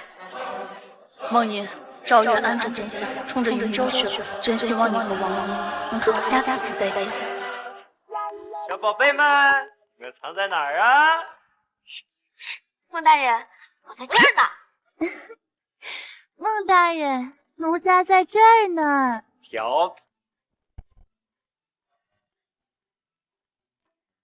可别让本官找到你们哦，否则，嘿嘿嘿嘿嘿嘿。呀，脸蛋真有弹性，脸蛋真有弹性，让本官亲一口。找死！哎呦喂，谁敢打本官？夏薇月，你打本官几次了？别以为你是青瑶姐姐，本官就不敢拿你怎么样。打你都算轻的，谁让你对我动手动脚？切，又不会手块肉。见过薇月姐。姐，你怎么回来了？我再不回来，你怕是要和这个赵婉儿共侍一夫了吧？哪有？薇月姐，我怎么敢跟青瑶姐姐抢大人呢？孟县令，孟县令，出大事了！见过，办正事吧。怎么了，王太守？河州爆发大饥荒，30万灾民出逃，陛下下旨凑了20万两银子和30万库粮，命我云州赈灾。而且还下了密函，指名道姓，让你孟印主持。什么？30万？是让我主持赈灾？是，妈的，这女体不光脑残，还他妈不是个东西！再说一遍！再说一遍！你还不让本官说了？是我建议陛下让你主持赈灾的，王毅只是给你辅助。你给本官添麻烦啊！这么大的坑，还给我甩到云州！陛下拨粮拨款了，就那点有个屁用啊！连10日都撑不到，气死本官了！回头我要做个女力小人，天天这样的我炸！大人别说了，陛下毕竟是天子。对，孟大人，你不能这么说陛下。孟大人，还是先想想办法吧。你不准怪陛下，因为这都是赵元安在朝堂上的建议。什么？这个奸相早知道不放他儿子回去了。赵全宇处理好了，陛下讨了100万两，这是你的50万，拿了银子好好赈灾。陛下果然英明神武，气度不凡。孟大人，你这也太现实了吧？什么现实？有银子就是爹，就是娘。陛下让我和王太守赈灾是吧？必不负所托。合着只要给你银子，什么都能办成？当然了，都是小问题，就看银子到不到位了。孟大人，你这是有法子吧？小问题，小问题，别说30万，就是再来30万，本官也有办法。你有什么办法？快说。报王太守，麻烦您跑一趟，把云州各地同僚全部叫到这来开会。记住，尤其是跟本官买官那些人，定要来。我这就去招去。走吧，万事英雄。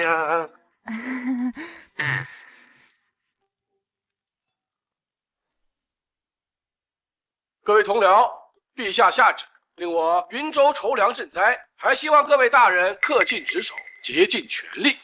王太守，此次灾情颇为严重，30万灾民，凭我1州之地的粮食，这恐怕不够啊。不错，如今这民间粮价疯涨，我等还要防备治下百姓缺粮，哪里还有多余的粮食去补呢呀？这个窟窿，我等还需要谨慎。若赈灾不成，让我云州各地出现粮荒，这让大夏也上下霜啊！本太守知道各位大人都有，所以才召集大家前来商量。毕竟皇命难违呀。姐，此次灾情如此严重，不错，粮食缺口很大，不然朕也不会亲自到此。孟大人，您如此安然自得，可是想到赈灾的法子了？对呀，孟大人如此淡定，必有解决之法呀！各位不必惊慌，办法自然是有的。刚本官只是在想怎么做这门生意。生意？孟大人还想借这次灾情赚银子？当然了，这么好的机会，本官必须好好赚。什么？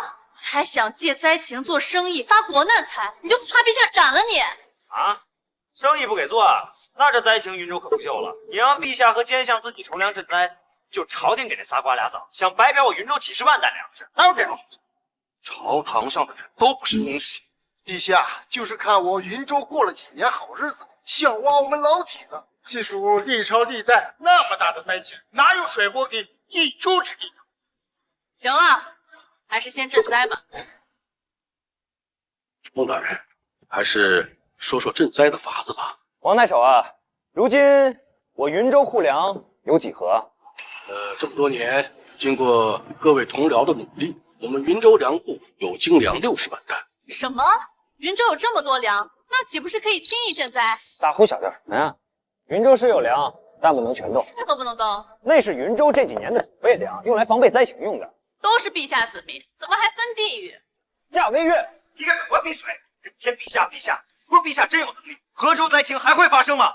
朝廷让我等云州赈灾，若是储备粮用完了，之后云州发生灾情怎么办？哦，河州灾民你看不中，那我云州百姓就算不是人了。本官是云州的国主，只对云州负责。若是陛下不满，那我关闭城关，封锁云州，让那些灾民去京城找女帝，找天下。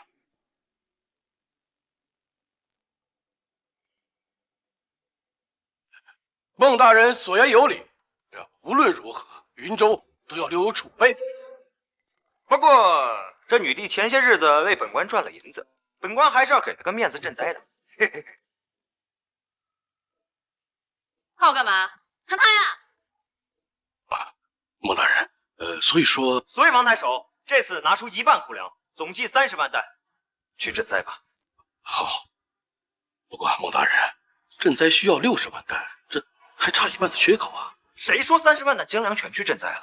先拿出10万担底价补贴给云州粮商，另外再拿出10万担给下面的小吏，还有咱们几个官员，分一分。嘿嘿。你再说一遍，分什么？分粮啊！方月简直胆大包天，连赈灾粮都敢贪，送粮商送官员，唯独不送灾民是吧？姐，你先别激动嘛，孟大人这样做肯定是有道理的。什么道理？他这是赤裸裸的小贪污。夏微月，你不懂就别瞎嚷，你学人家青瑶乖乖坐着听不好吗？我不懂。这灾情最怕的不是缺粮，而是人心。本官拿出10万担精粮补贴给云州粮商，为的就是让他们稳定粮价，稳定天下人心。可你分给你们几个官员小吏又是什么事儿？你傻？那赈灾谁去赈啊？靠女帝去赈啊？不还是我们这些官员和小吏吗？啊，河州官僚都瘫痪了，我云州官僚若是吃不饱，谁去放粮？谁去收拢灾民啊？你懂吗？你懂吗？你一根都没有。你知道什么歪理？能解决问题的他就是老子。你解决什么？哈，这么一分，朝廷赈灾的粮就剩10万担了，你还怎么救灾？接下来就是本官要说的了。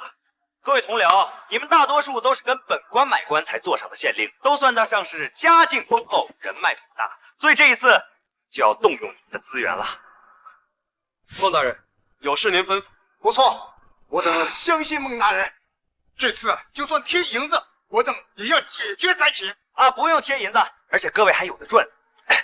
我需要各位召集整个大厦的粮商，用官府精粮，按照1:10的比例兑换麦麸，先换100万麦麸当赈灾粮，足够灾民吃撑了。然用麦麸赈灾，那麦麸是人吃的东西吗？那是作为畜生的粮草。都灾民了，有的吃就不错了。再说一遍，你再说一遍。你可知这天下人心叵测，你用精粮去赈灾，先不说够不够的问题，光是在这当中领取赈灾粮的，又有多少是真正的灾民呢？现在河州灾民那可是草根树皮搜食殆尽，有麦麸吃就不错了，连麦麸都能吃的，那才是真正的灾民。不行，绝不能用麦麸，否则灾民就会动乱，将会引起滔天大祸。不用麦麸也行啊，那你让朝廷拨粮啊，否则别跟我逼逼叨叨的。要不是河州灾民冲着云州来，本官才懒得管这烂摊子。姐，我觉得换麦麸也行。王太守，你说呢？我觉得孟大人的法子不错，毕竟粮食问题解决了嘛，这当务之急是让百姓先吃上东西啊。好，好，好，你们真是安官一窝！姐，你别走呀！孟大人，奴家去劝劝微微小姐。去吧，不知道你们要犯什么病。啊，各位同僚，我等继续张议赈灾呀。姐，你要去哪儿？回京，真不想见到那贪官，否则迟早会被他气死。可是河州灾情，只能拿出那样的办法。朕就算饿死，也绝不会吃麦麸。我相信灾民也不会吃。陛下，为何急着走啊？滚，否则朕斩了你的脑袋。好嘞，陛下您慢走。这孟大人还真是个人才，义父不得把这事儿给捅破天了。如今证据确凿，本姑娘得赶快回京，见证一场大喜。有事启奏，无事退朝。启禀陛下，臣有本奏。丞相何事？臣弹劾元州太守王毅、安县县令孟印赈灾时，二人滥用职权，贪污行贿，私下倒卖灾粮，其行径败坏律法，有损朝廷威严，望陛下彻查，以正清廉。丞相大人，这其中是不是有什么误会呀？希望是误会，但事实的确如此。虽说此次元州调用精粮30万担用于赈灾，但众同僚可知，其中10万担被那县令孟印低价倒卖粮商，还美其名曰稳定人心、稳定粮价；另有10万担被元州上下官员瓜分，只有剩余的10万担用于赈灾，但却从精粮换成了麦麸。我大夏开国以来，从未有如此夸张的贪污行径，如若不严惩，我等一朝将遗臭万年。岂有此理！我大夏赈灾从来没用过麦麸。一入官僚，竟腐化到共同瓜分灾粮，置朝廷于何地？陛下，我等请求立刻捉拿云州全体官僚，斩首示众。此事呢，朕也略知，但河州灾情严重，云州的赈灾之法实属无奈之举啊。陛下，就算再没有办法，也不可如此贪污灾粮。此例一开，后来者纷纷效仿，将被千唾骂。不错，若后代官员也用此法，贪官将会越来越多。陛下，更可怕的是，若再有灾情，奸商作乱，麦麸必会涨价，到时候可真没有要吃的东西了。孟印此举愧对列祖列宗，带坏了子子孙孙，我大农司必不认可。你们什么意思？把王毅、孟印二人押赴刑场，斩首示众，请陛下下旨。请陛下下旨。难道朕身为一国之君，连个孟印都救不下吗？陛下，河州传来消息，灾情平息了。不可能，30万灾民如何在短时间内平息啊？是不是河州官员再次瞒报？我等大内侍卫已经派人亲眼去河州探查，所到之处，河州的灾民躁动已经被彻底平息了。这是怎么回事啊？陛下，这主要还是云州的孟印县令的计划十分成功。他用精粮换麦麸的方式筹集到了100万担灾粮。灾民对麦麸没有意见？灾民并没有抗议，反倒十分感谢朝廷和官府，而且以往出现的抢粮食的情况，此次并没有出现。这是为何？据灾民所说，抢粮食的人一看是麦麸，纷纷的表示出了嫌弃。精粮换麦麸，竟还有如此好处！这云州的孟印对人性的把控实在是惊人啊！不可能！就算粮食充足，可单凭云州一地官员如何处理那么多的流窜灾民？这正是属下要说的。此次除了云州的官员和粮商在得到补贴和分配的灾粮后，朝着河州一路尽心尽力的赈灾外，孟印县令还将朝廷给的20万两白银和3万担精粮分配给了河州其他官员。大胆，还给河州的官员分赃！陛下息怒，原本处于瘫痪的河州官员，在得到孟大人的补给之后，迅速的组织起来，利用麦麸分配给了灾民，防止灾民乱窜。另外，河州的官员还将在逃的河州太守缉拿归案，等待陛下审问。好，好，好，河州太守也抓住了，朕要亲自问问他到底要干什么。此次河州灾情，云州赈灾有功，宣王毅和孟印进京面圣，论功行赏。吾皇万岁万岁万万岁！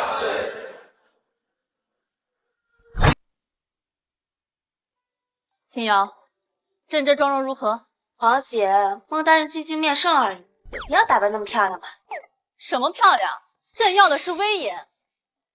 当真与他见面，我看这贪官还会说出什么歪理来。孟大人肯定会被皇姐吓傻的。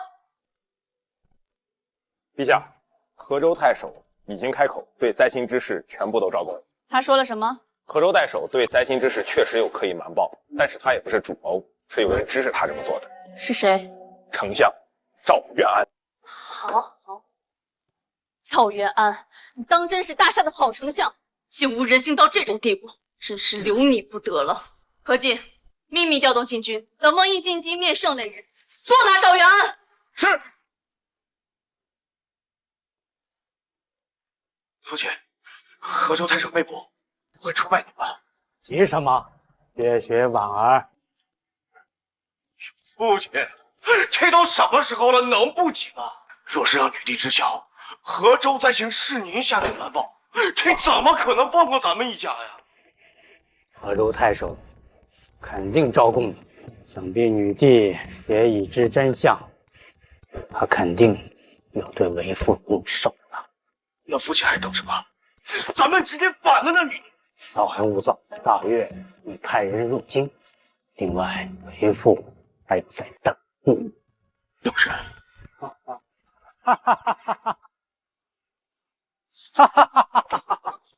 将大人安好。蒋统领，20年前与您边关一别之后，至今未曾私下一句。托丞相洪福，这些年来，蒋某步步高升，坐上这禁军统领之位，如今报答丞相了。看样子，陛下是对本相要动手了。禁军已经控制了京城，也包围了您的丞相府。弄得好，婉儿，看查。此次以查代救，敬蒋统领。大业若成，必报答蒋统领。好，干！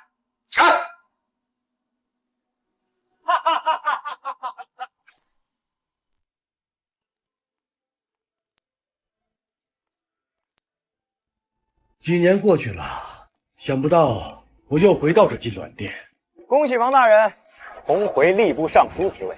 同喜同喜，陛下一定是不会忘了孟大人。不过孟大人，此次是你第一次入朝，万万不可失了礼数。王大人，您放心，等会儿本官站在最后一排装死，绝对不引起后帝注意。孟县令，您此次赈灾有功，稍后陛下还要问话。万万不可站到如此之远。公公啊，这本官啥也不懂，您看给安排个合适又不起眼的地方呗。哎，孟大人如此大方，那本公公稍后就为您安排到位。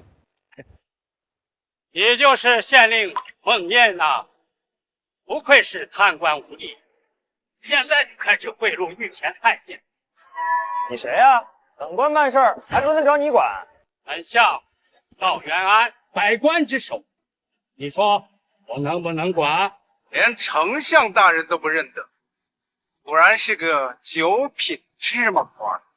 不错，今日就凭这银票，你本领犯下贿赂之罪，应当重判。赵元安，我等进京面圣，难道还敢阻拦不成？王毅，就算了，这区县令有何资格进入朝堂？何况犯下这贿赂之罪？赵丞相，本公公虽为御前太监，官职也没您大，但是你们可如此污蔑于我！啊，你说你手中的银票作何解释啊？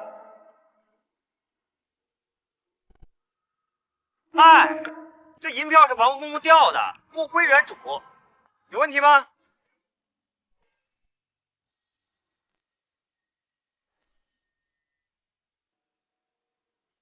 没错，这就是本公公掉的。孟大人，这叫拾金不昧。一派胡言，银票怎么能掉出来呢？就是，钱财之物，有谁不会好好保管？那银子平时都能掉，那银票为啥不能掉啊？好，你孟印果然贪污有道，歪理频出。但是无论如何，你就是如何贿赂，你也入不得这金銮殿。一个小小的县令，有何资？稍后我等会启奏殿下，定你分明这贿赂之罪。孟大人进京面圣，论功行赏，是陛下圣旨，三位大人怕是无法阻拦。三位大人，你们如此打压孟大人，可别怪本尚书回头弹你们一本。王毅，你的尚书之位还未下到。啊，停，能不能容本官说两句啊？两位大人啊，你们是否要弹劾本官这贿赂之罪呢？不错，本御史亲眼所见，岂能有假？没错，本尚书也最看不惯你们这些贪污的手段。可这银票，那的确是王公公掉下的，而且我怎么看，两位大人上前的时候，好像也掉了点东西。哎呦，本御史的确掉了银票。本尚书也是如此。那两位大人，本官是否犯下这贿赂之罪呢？没有，绝对没有。本尚书也知道孟县令肯定会物归原主的。哎呀，孟县令，您呢是个好人呐！大胆孟印，竟敢在本相面前贿赂御史大夫和户部尚书！丞相大人，这怎么能是贿赂呢？这分明是做好事儿。的确，孟大人是在做好事儿。没错，我与李弘大人先进朝堂，等候宗位，等候宗位。好啊，看来我是小瞧你。不过今天你无论如何说破天，这金銮殿进不得的。没事，这殿本官不进了。哎，王公公是吧？王大人，等会儿陛下若是问起这本官为何不在，你们如实说就是了。好说，本尚书回头就想想如何参加丞相大人一本。本公公稍后也会启禀陛下。各位大人，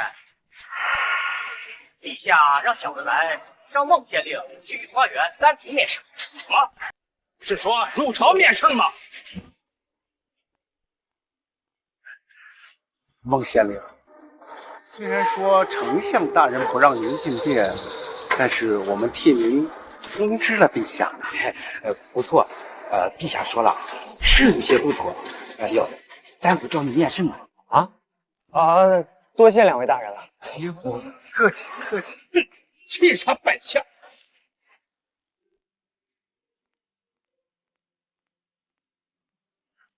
孟县令，前方就是陛下所在，小的就先告退了。好，谢谢啊。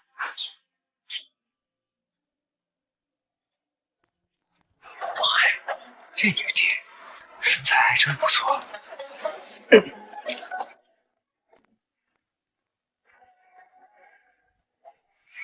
臣云州安县孟印参见。我靠！孟印见到朕还不跪拜？他们疯了！快下来！放手！男女授受不亲，信不信朕让人宰了你？本官这是在救你啊！你简直疯了！女帝都敢假冒！假冒女帝？你连龙袍都没穿，打扮再漂亮有什么用啊？还敢自称皇帝，真以为本官会上当啊？我告诉你啊，你在这逗逗本官就算了，要让其他人知道，人头早就落地了。这家伙还挺关心朕的。安心吧，我可是得到女帝许可了。女帝脑子抽了，让你假冒她，还不是你那些贪官歪理，让女帝火冒三丈，不想见你，所以才派我来治你。然后我就提了那么个建议，可惜没骗到你。这女帝不见就不见，本官还不稀罕。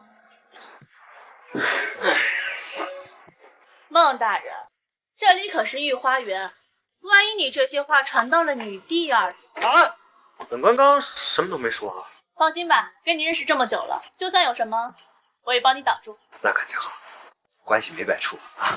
坐。哎，对了，女帝这次找本官来是有何事啊？此次河州灾情，你赈灾有功，女帝想要问你想要什么奖赏。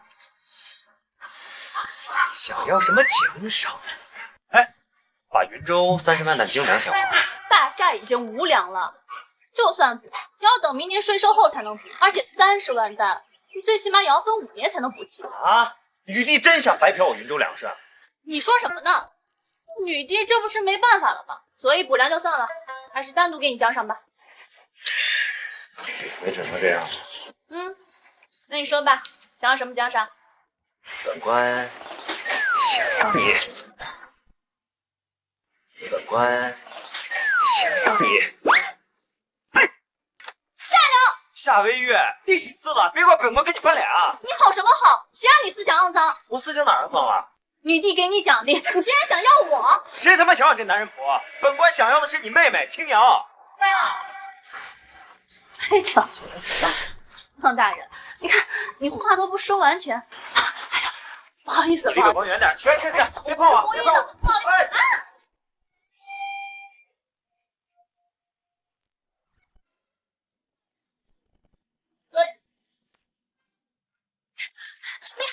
你下凉！又关我什么事啊？是你自己亲上来的，坏了本官清白。你无耻！我哪儿无耻了？若不是你刚才……你还说！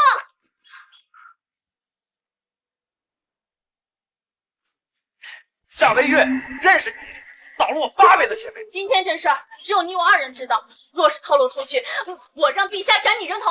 哦，好，便宜你占了，锅让本官背，是这意思。陛下，陛下。陛下，陛下，陛下不在，正在金銮殿。那小子这就去找陛下。等等，这么着急，你有何事？刚刚得到消息，大越祖贤王率领大越使团前来觐见，丞相大人已派人邀请入朝了。什么？怎么了？觐见使臣不是很正常的事吗？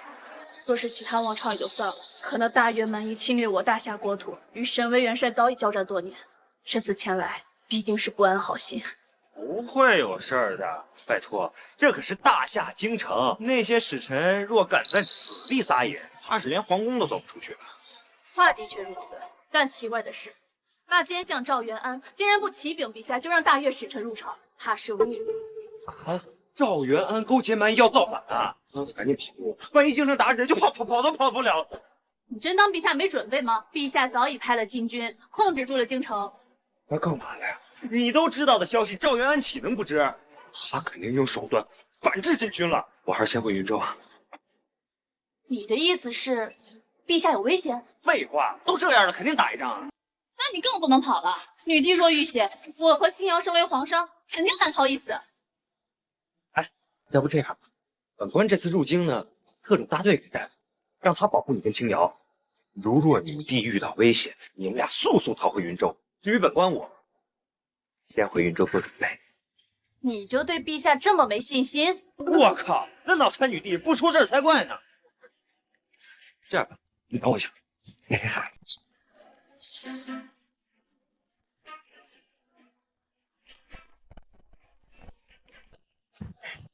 夏飞月，本官知道你想保护女帝，把这个东西带上，到了生死关头再把它打开。这里面什么东西？哎，你别管了，到时候就知道。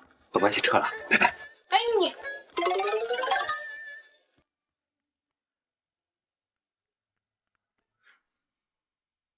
愿大岳使臣进言。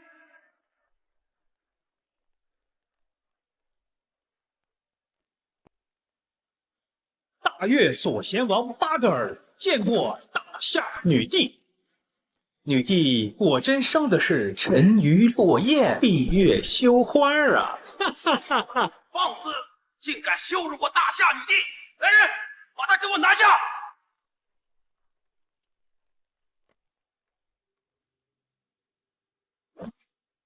陛下，陛下，陛下，陛下！小松，你这禁军统领什么意思？没什么意思，丞相大人有事吩咐。哈哈哈哈哈！那就麻烦蒋统领。赵元安，你勾结禁军统领，是要造反吗？本相这是在救诸位同僚及陛下。赵元安，你放屁！斩止禁军，放敌国之人入朝！来人，将赵元安给我拿下！今日除了丞相之命，谁也不能进这金銮殿。何进，大内侍卫的人呢？陛下，刚才大内侍卫已经被禁军解决了。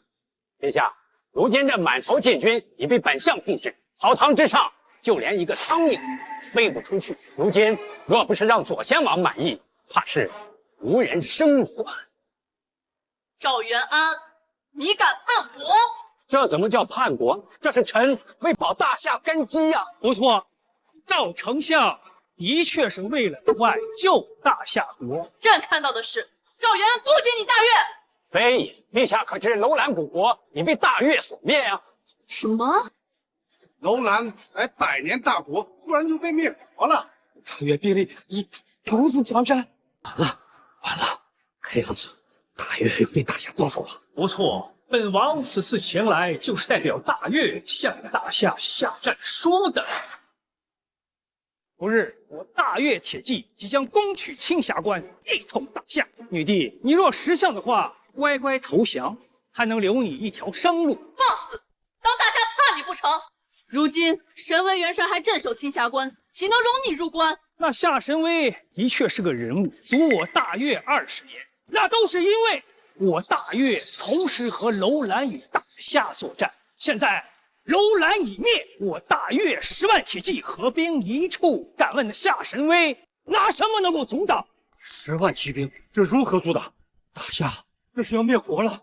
骑兵并不可怕的是，大岳有一半是弓骑兵，能手能打，防不胜防。哈哈哈哈！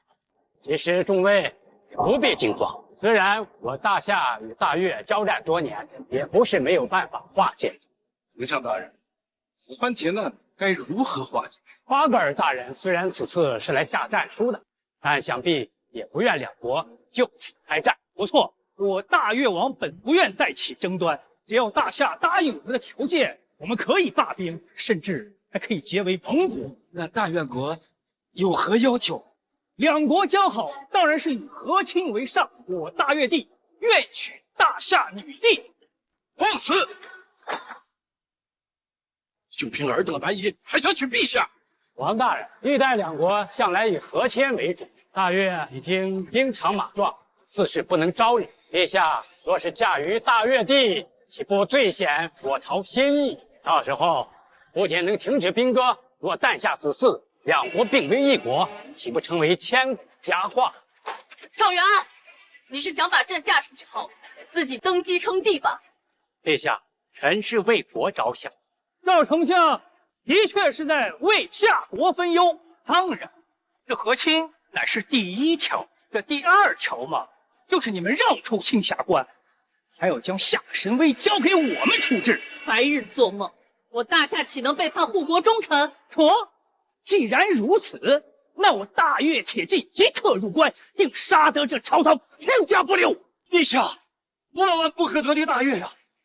否则大侠岌岌可危啊！陛下，您身为女子，倘若能出嫁之歌，未尝不是一步好棋啊！一群酒囊饭袋，朕绝不求饶。大越要战就战。不错，大侠何惧一战？来人，把王大人带回去。赵元安，你敢叛国，你不得好死！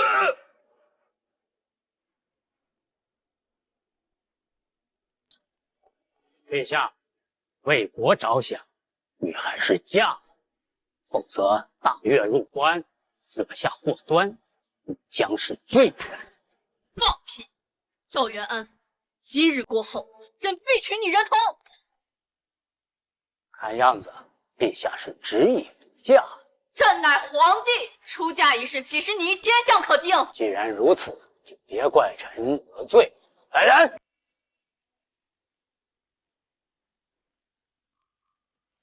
赵元安，你竟敢引蛮夷入朝！这哪是蛮夷，这是和亲的队伍。这就是我们大越的勇士，他们二人联手便能阻挡五绝高手。现在10人聚齐，就等同于五绝高手齐聚。现在就让我们大越勇士为我们大越王迎娶大夏女帝，众亲合一。陛下，为保大夏根基，您还是嫁了吧。不错，如今丞相开口和大越国和亲，我等也是无能为力啊。好，好，好，真是一群为国忠心的好忠臣啊！来啊，为陛下沐浴更衣，出嫁大越。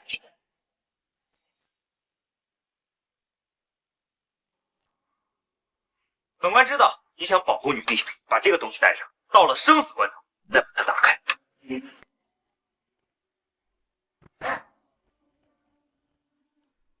这家伙竟然把加特林给震了！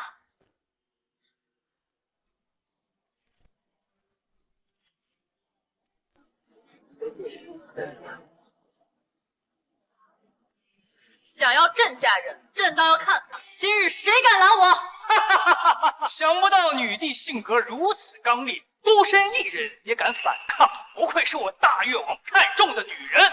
不过今日本王必须带你走，全给我上，让女帝出嫁大越。想逼老娘出嫁蛮夷，都去死！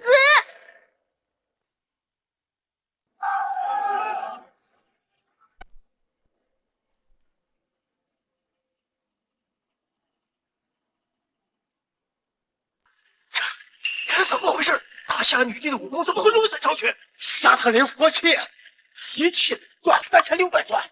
该死的蒙毅，他怎么把这火气传给了女帝了？还想跑？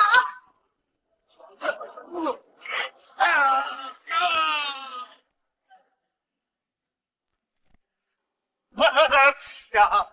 我是大夏出行2天，你不能杀我呀，陛下！对啊，陛下，丞相造反跟我的无关呀，陛下。你们2个老不死的玩意儿，稍后朕非要让你们去通大粪！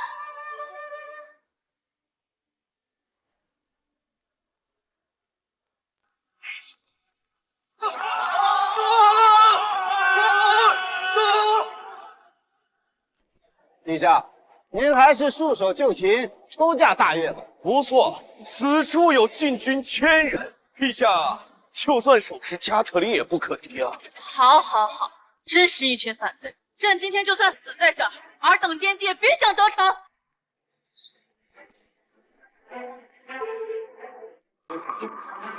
若遇到大量敌人包围，拉开铁球上的环，然后扔出去，坚持3战差的时间，无论你在哪，关羽的特种大队必会来救你。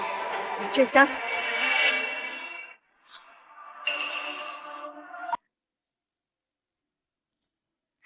去死吧！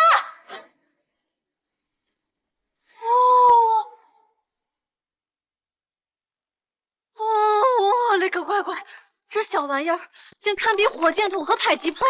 今天朕非要让你们瞧瞧孟毅所说的“火力为王”。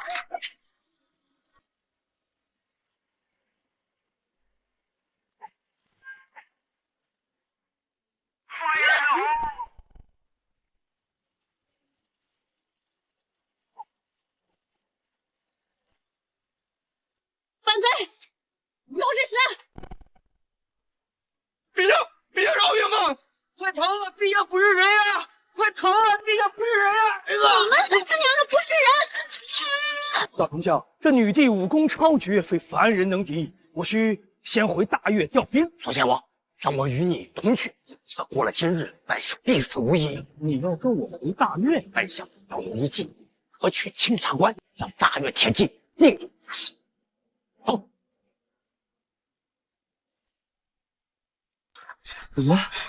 孟大人，为何突然回云州啊？今天不跑就来不及了。今日之内，京城肯定开打，女帝肯定有危险。不会吧？那可是金銮殿，陛下有大内侍卫保护。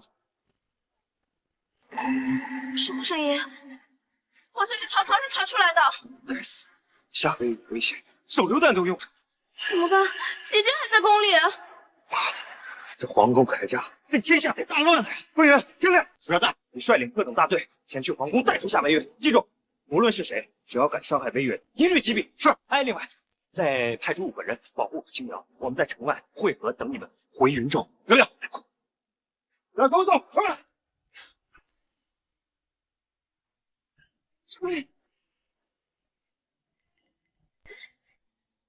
手榴弹没有了。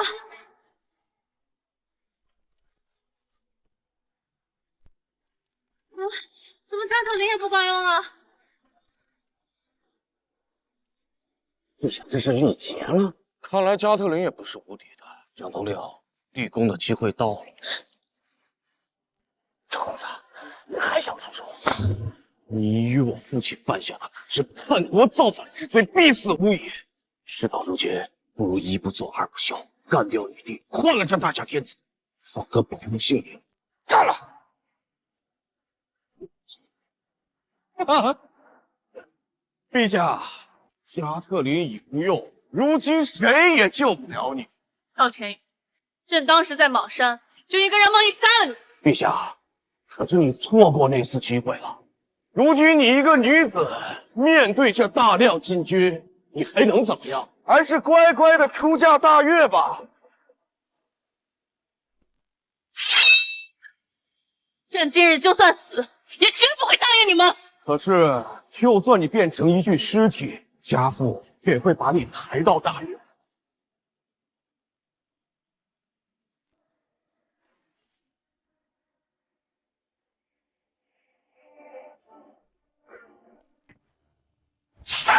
你个杀丞相之子！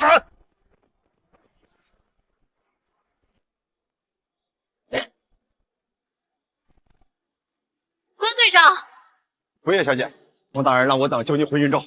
他果然是担心我。不过在此之前，给朕杀了这群叛军。陛下，大内侍卫已陆续脱困，前来救驾。你这大内密探还有脸来？陛下，还请尽快恢复朝堂秩序。杀了这群叛军，朕看谁还敢动！飞虎大人，维叶小姐是当朝陛下。没错。关队长，此事万万不可将孟教练提起。关队长，你若闭嘴，朕保你和特种部队加官进爵；可你若敢透露出去，朕扒了你的皮！走走，陛下，关羽绝对不会乱说。何进，配合特种部队拿下这群叛军。是。陛下，你就如此自信，就凭这点人就想拿下我等禁军？什么禁军？沈文元帅不在，你们还敢勾结奸相造反，当个叛军，随就尔等作甚？也不能留一丝生机吗？朕今日差点死在这金銮殿上，你还想要生机？做梦！既然如此，那就别怪我等之命了。我蒋松习武那是一身武艺，超凡入圣，岂能？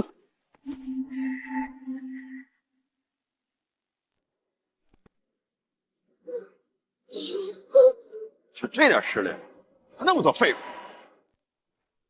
关羽，不错啊，就凭你这一枪，朕回头赏你一个指挥使当当。谢陛下。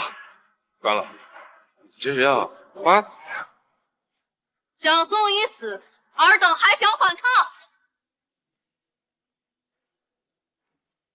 王毅，随朕重整朝堂。那个陛下，孟大人还在城外等您。那朕先去见他。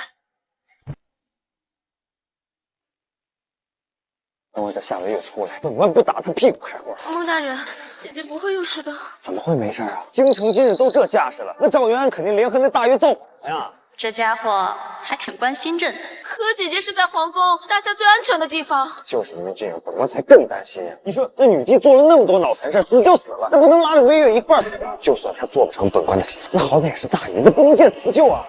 你有本事再说一遍！京城不安全，速回云州。走。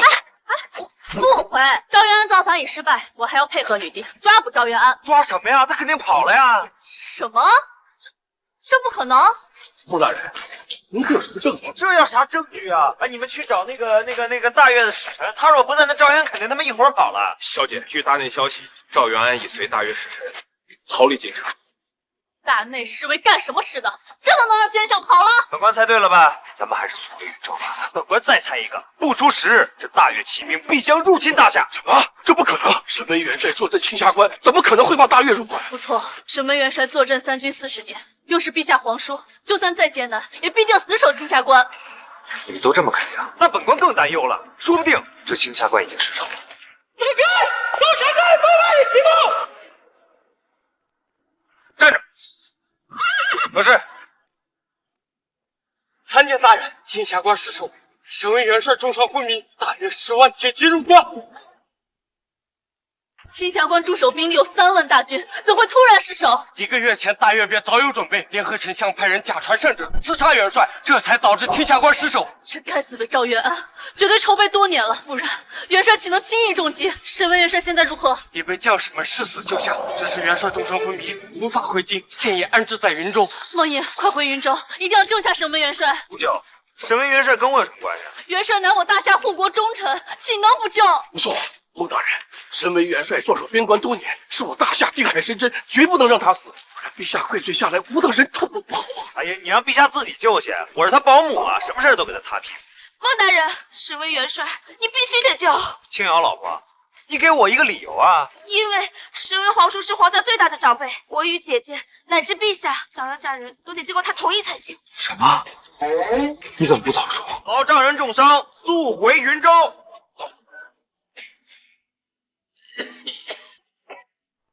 皇叔，你怎么样了？见过陛哎，下。皇叔，你重伤未愈，就安心养伤，剩下的事情交给朕处理。陛下，来不及了，臣这身体已无力回天了。皇叔，我不想你死。青瑶，别哭，皇叔临死之前定会护你等安宁的。陛下，大约10万铁骑入关，攻破了边州，直奔云州而来。他要直取京城，亡我大夏呀！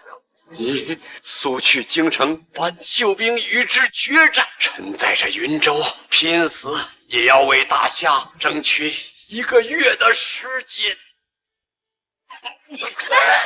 皇叔，大夏不会亡国的。皇叔，你一定要撑住。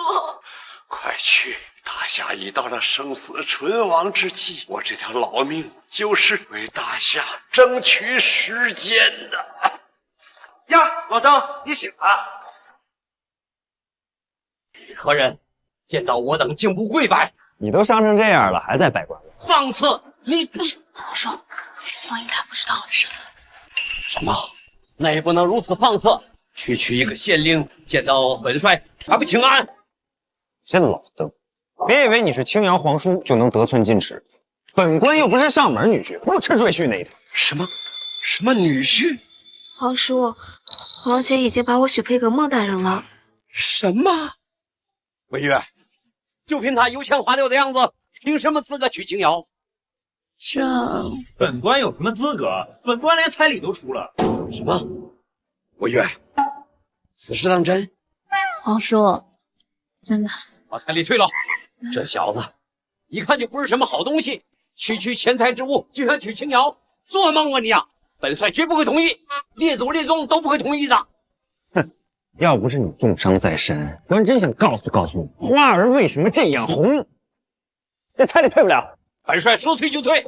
要不是看大越入关，本帅一定带领3军将士找你好好的聊聊。你当本官怕了你不成？我特种大队也不是吃素的。不约，退彩礼。不对，皇叔，这彩礼真退不了。对呀，大人还挺不错的。青瑶老婆真好。青瑶，你告诉皇叔，你真愿意嫁给这县令，不后悔？不后悔。既然你已决，皇叔也不会阻拦的。毕竟我时日无多了。谢谢皇叔。老邓，跟你商量个事儿啊。什么事儿？本官出双倍彩礼，把魏月也娶了。再说一遍。我孟毅把夏魏月也娶了。皇叔，你碰瓷儿啊！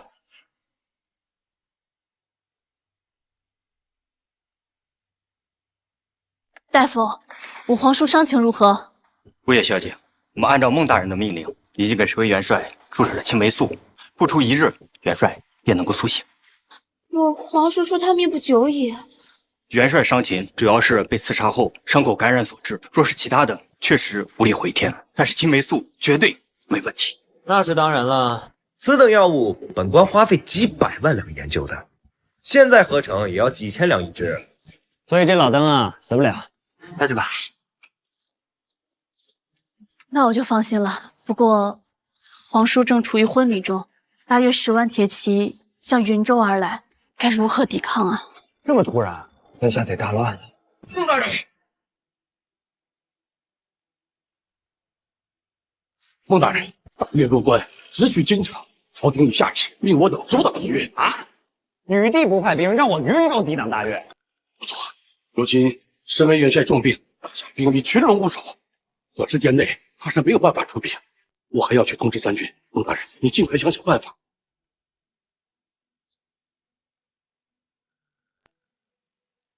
本官想好办法了，你俩赶紧收拾收拾东西，随我跑路。哎，不是，你竟然要跑？废话，10万铁骑，女帝自己不解决，让咱们去送死，不跑等啥呢？你捞了那么多银子，这个时候不为国分忧，你还是个人吗？夏魏月，本官是何人啊？是个大贪官啊！对了，那拯救天下哪能是一介贪官能解决的？所以不跑等啥呢？可是孟大人，天下之大，也无处可逃呀。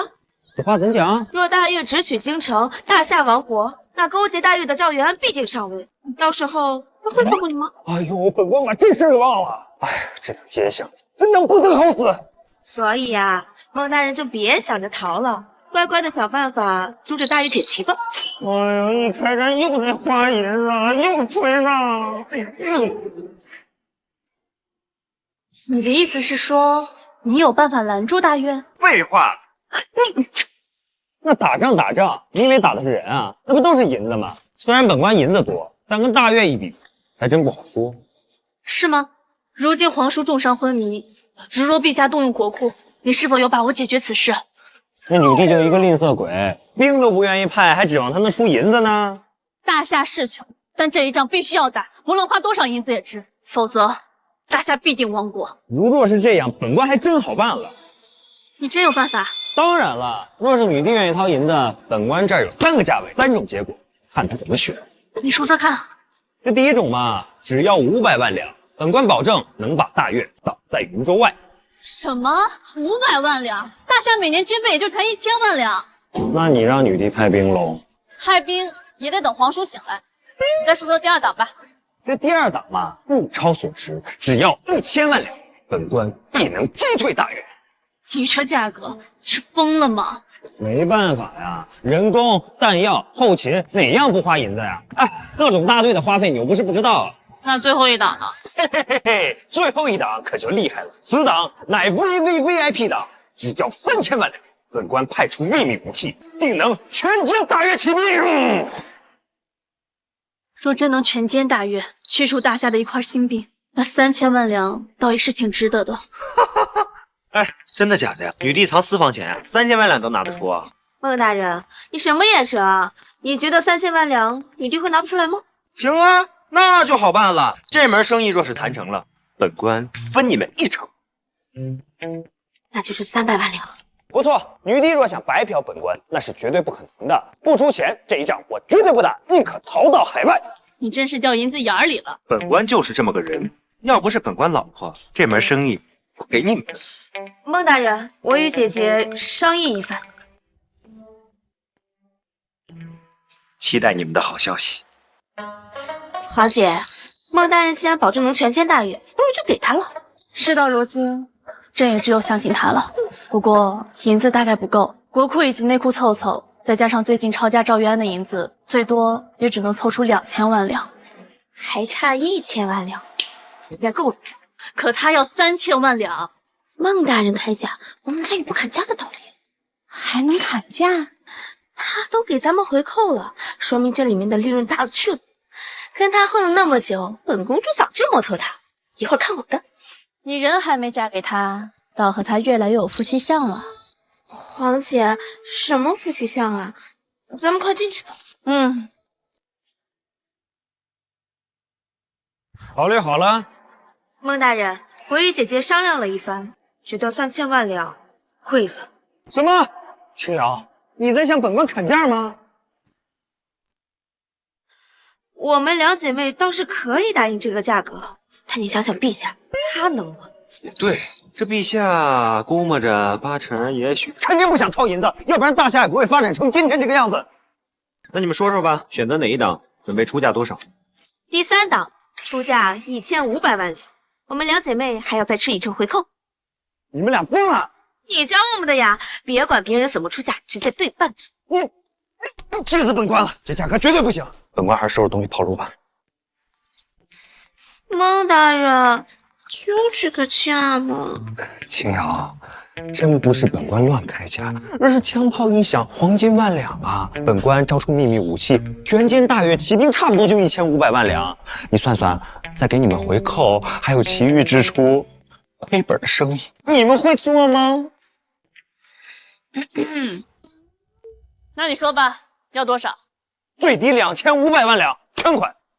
夫君，真不能再低了吗？青瑶老婆，为夫真的想给你优惠，我真的是优惠不了啊！要不然就凭你这身夫君，为夫早就答应了。那要不先付2000万两，其余500万两延后支付？不行，女帝上次欠我的赈灾粮还没还呢，我还指望她出500万两银子，谁信啊？姐，怎么办呀？大越都要打过来了。你们俩就跟本官跑路吧，这最后的500万女帝都凑不出来，这大夏呀，不救也罢。500万两，谁说陛下拿不出？你就嘴上行，你掏出来给我看看呀。这样吧，你看我值500万两不？你看我值500万两不？此话怎讲？你把500万两补上，我就嫁给你。此话当真？自然当真。最后的500万两本官出了，以后你们俩都是本官的老婆。不行，婚礼之事口说无凭，本官非常担忧。你还怕我赖账啊？你若不信，我让陛下下旨。不行，那陛下的信誉本官更信不过。那夫君，你想怎样吗？本官这就去制作婚书，咱们签字之后就算完成交易，如何？至于婚礼时间，往后再议。行吧，按你的意思办。好嘞。皇姐，你就这么嫁给孟大人，怕是不妥吧？如今朝堂瘫痪，大约10万铁骑入关，皇叔又重伤昏迷，朕也只能信他。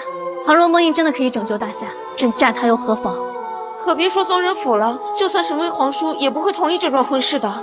更何况你我同嫁一人。皇叔，你感觉如何？陛下，臣还没有死。皇叔，大夫说您没事了，不久之后就可以下床了。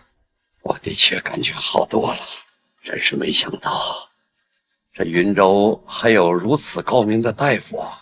皇叔，是孟大人救了你哦。什么？就是那个县令？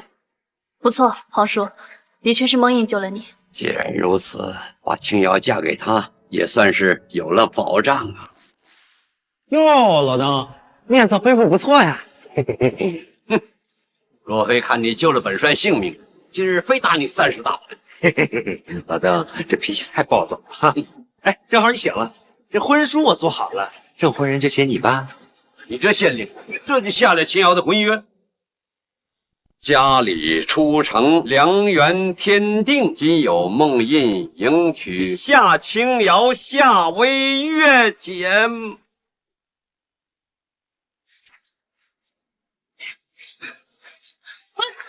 哎，老邓，怎么了？我帮你找。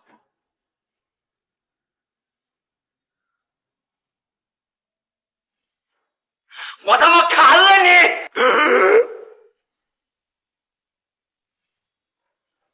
我会宰了你！干什么？我不是，老邓，你别乱来啊！我夏家嫡系，我有文月、青瑶两女，你还想都娶了？我想。不是你，我靠，你唬谁呢？你们皇室不还一女帝呢吗？我靠！你还说，我今天非把你大卸八块！你往哪跑？你站住！不是，皇姐，皇叔这是好了？看这个样子，应该是恢复了。那你还嫁不嫁给孟大人？婚书都写了，嫁吧。那我们不能看着夫君被皇叔砍死啊！哎，皇叔，你听我们解释。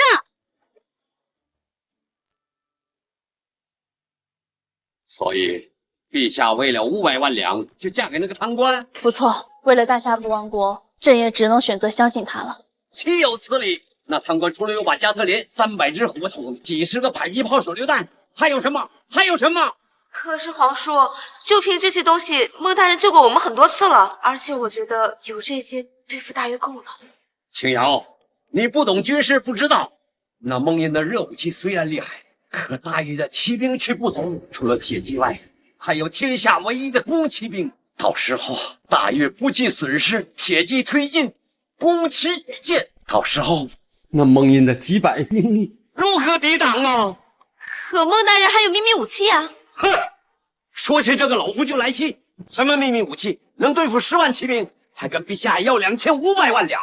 皇叔，若非赵元安投敌，大约10万铁骑入关，导致两国全面开战，大夏岂能如此被动？哼，我就不信那贪官他能守住云州。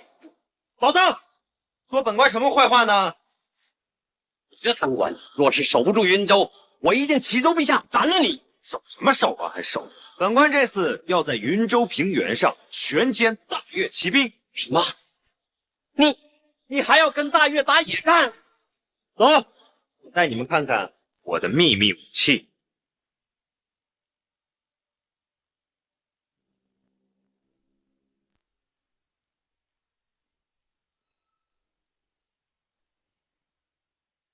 来看看吧。哇，又粗又大。这铁疙瘩就是你所谓的秘密武器？当然了，本官这次要让大越骑兵知道什么叫做平原霸主、钢铁洪流。大言不惭，你肯定想贪污朝廷的军饷。贪污啊！只收那女帝2500万两银子，就派出这坦克，我还算他便宜了呢。若不是那大越要攻打我云州，本官才懒得派出这秘密武器。知不知道什么叫大炮一响，黄金万两啊？这东西好像是挺结实的，能保护我们也上战场吗？姐，你疯了！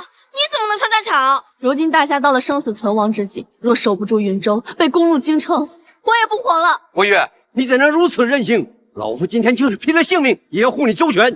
不愧是本官夫人，当真巾帼不让须眉啊！能上战场吗？若是其他东西，肯定保护不了夫人你的周全，但这坦克绝对无虑。本官给你们演示一遍啊！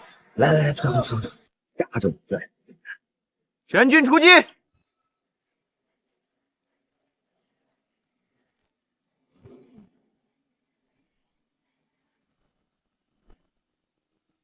怎么样？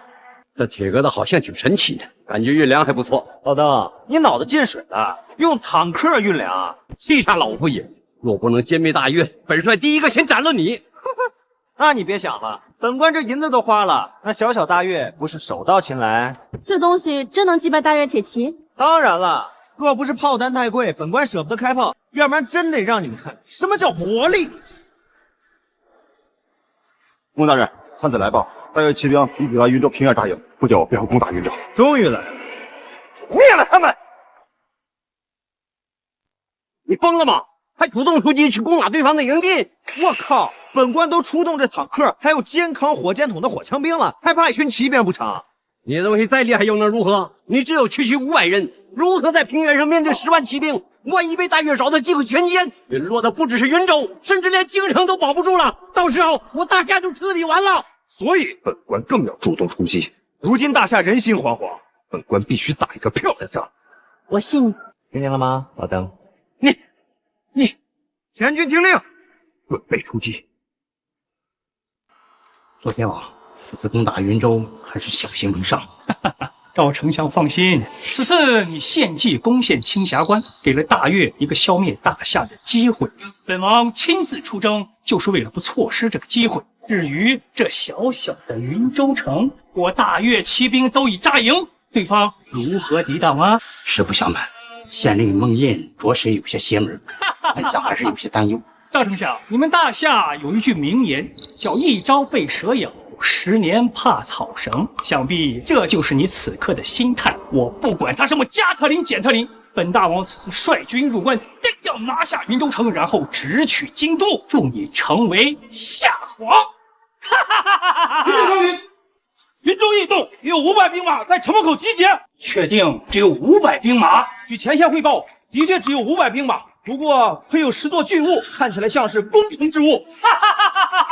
对方的首领一看就是个白痴，在这平原用攻城之气对战我骑兵，真不把本王放在眼里。既然他们来送死，本王就成全他们。传令，众将士随我出击。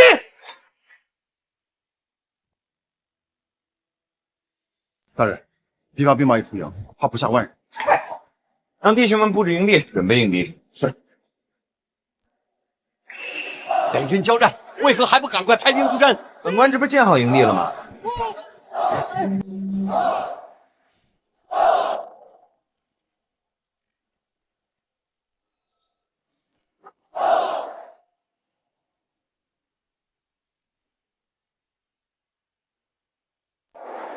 就凭那堆破烂货有什么用？对方的可是10万铁骑，那是火枪兵的防守阵地，主要用来防逃兵的。皇叔说的对，我知道火枪兵厉害，可那也只有500人啊，而对方可是10万铁骑，这里面可是100倍差距。你这样布置怕是不妥。安了，这不还有坦克呢吗？足够了。你这限定简直不可理喻！大夏若是亡国，你就是罪魁祸首。你说话给我注意点啊！若不是女帝给本官银子，本官才懒得打这仗呢。等我回去，非要让他给我免3年税。哎，若是能拿下此战，别说3年税，10年都行。哎，这可是你说的啊！瞧好本官发挥。哼哼，大人，他们来了。行，本官先去会会他们。走。陛下，就凭那些个破铜烂铁，你当真相信他能歼灭大越？真信他，因为他是朕挑选的夫君。哎，罢了，也只能相信他了。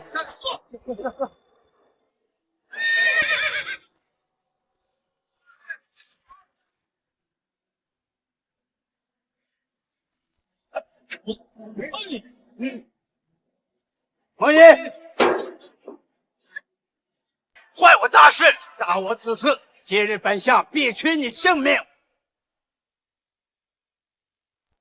赵元安，好好的大夏丞相你不做，为何非要叛国呀？还投靠这大越蛮夷，这祖宗的脸啊，都被你丢尽喽！无知小儿，竟然辱我大越！左贤王，稍安勿躁。这孟爷阴险狡诈，带这么点人，怕是有埋伏。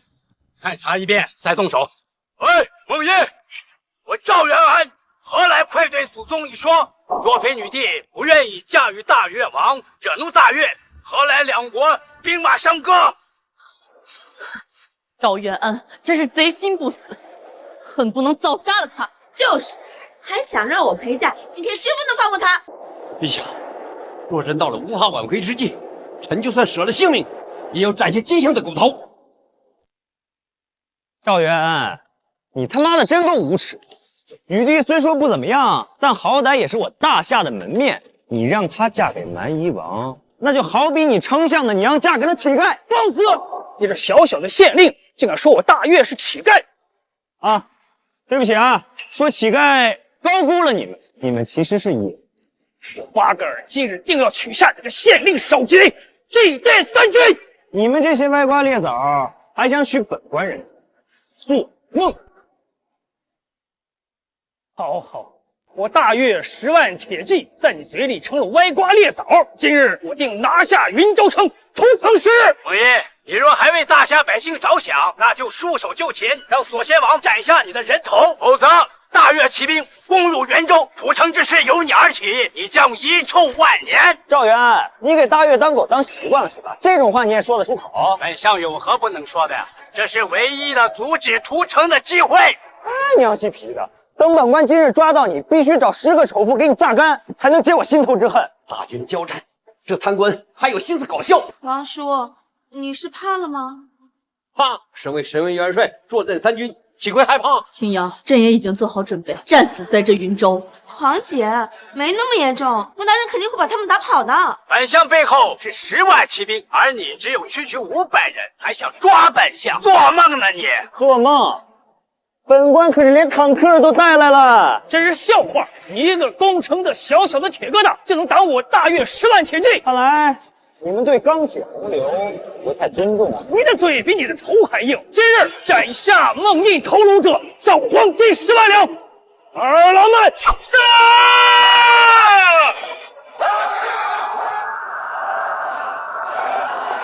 完了完了，这下开打了！皇姐，这打仗怎么跟我想的不一样啊？全军开火！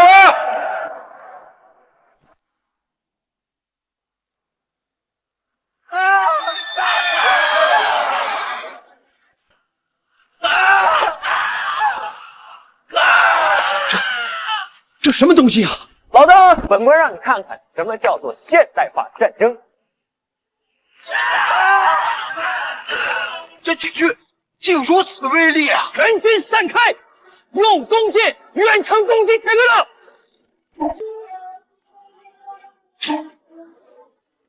夫君，这坦克也太厉害了吧！当然了，要不然怎么叫秘密武器呢？可是坦克不会被弓箭打破吧？魏月老婆，你说什么呢？连加特林都打不穿这土装甲，还弓箭？那岂不是能全歼对面？这坦克竟有如此威力，老夫若有一辆，定能横扫齐国。横扫齐国算什么？那目光所至，皆为下毒。好一个目光所至，皆为下毒！哎，能不能让老夫也试试？好说呀，但老邓啊，你看本官和微月、青瑶这婚事，你小子何德何能，竟然先娶他们姐妹俩？老邓，本官本来想的是等歼灭大越骑兵之后，借你辆坦克来平息内乱，但现在看来，本官这个想法似乎是有点欠缺。这个老夫倒是觉得青瑶跟微月看人还是挺准的哈。老夫同意你们的婚事了，愿意做你们的证婚人，成交。来，你来发号施令，摁这个键，说话就行。好，开炮！开炮！开炮！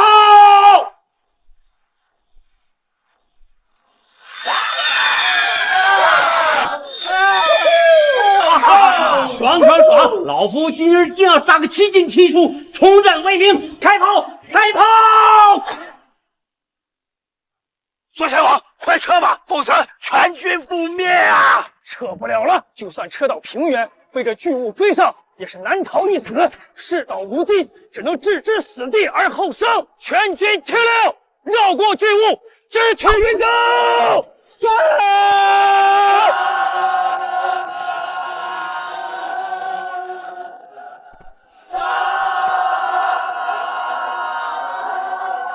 还得让你们冲过来！来，火箭兵开火！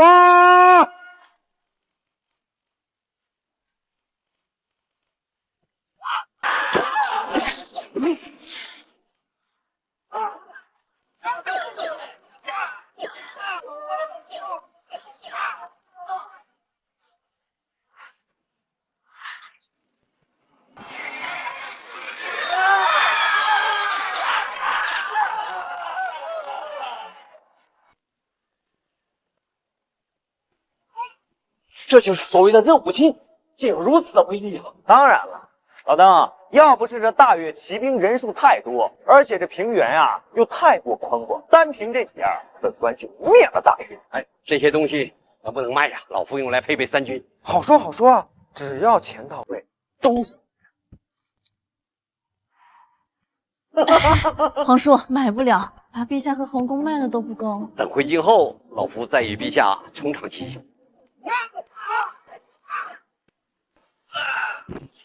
魔鬼，他们全都是魔鬼！快撤！撤退！全军察官！撤！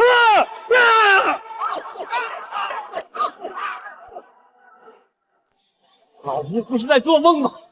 大越的10万铁骑就这样被全歼了。王姐，说都是真的。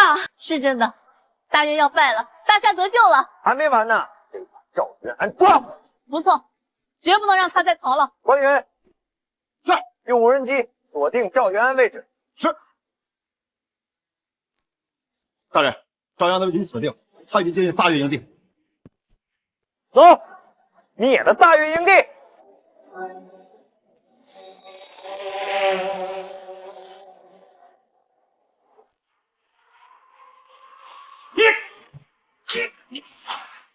这前王，全军溃败，如今有何计策呀？拿了粮草逃回大越就是计策。什么？不是说好了要救本相，拿下大夏皇位的吗？不是你这个狗东西，10万铁骑怎么会死在这云州？好你个八哥，竟敢如此羞辱于我！将我赵元安献祭攻陷青霞关，令你等大越骑兵入京大夏，可在这云州折戟沉沙，难道怪罪于我？你献祭攻陷云州，本王岂能损失如此惨重？就是你的错！好，蛮夷果然是蛮夷，欺软怕硬啊！要不是本王急着逃命，我一定这就活剐了你！来啊！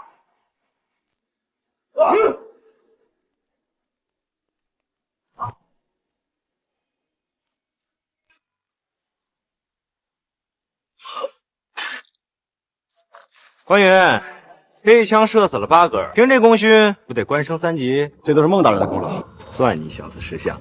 回头别忘了给本官送银子哦。那是当然，多谢孟大人提拔。都这个时候了，你还不忘收银子？我靠！毕竟这机会可是本官给关云的，要不然岂能有这功勋？孟大人的眼中只有银子。那赵元安还在这屋子里，本官到时候准备举办一个拍卖会，把这份功劳给卖出去。完美。若是如此，老夫军中还有几名军士缺点军功升职，不如我帮你联系联系。可以啊，老郑。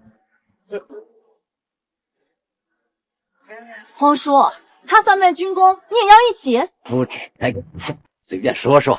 姐，可杀不得夫君哦。夫君大破蛮夷骑兵，乃救国功臣，你不赏他都不行。朕还真想宰了他。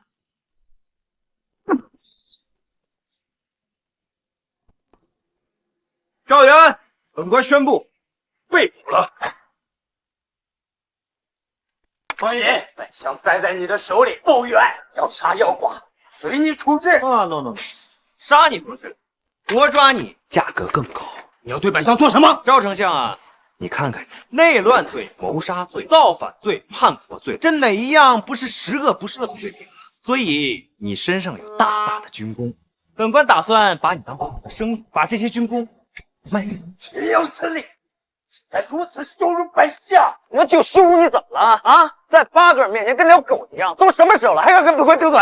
所以我最看不起你这无礼后的狗，到时候肯定给你卖一个大价钱。带走！想不到我赵元安竟落到如此下场！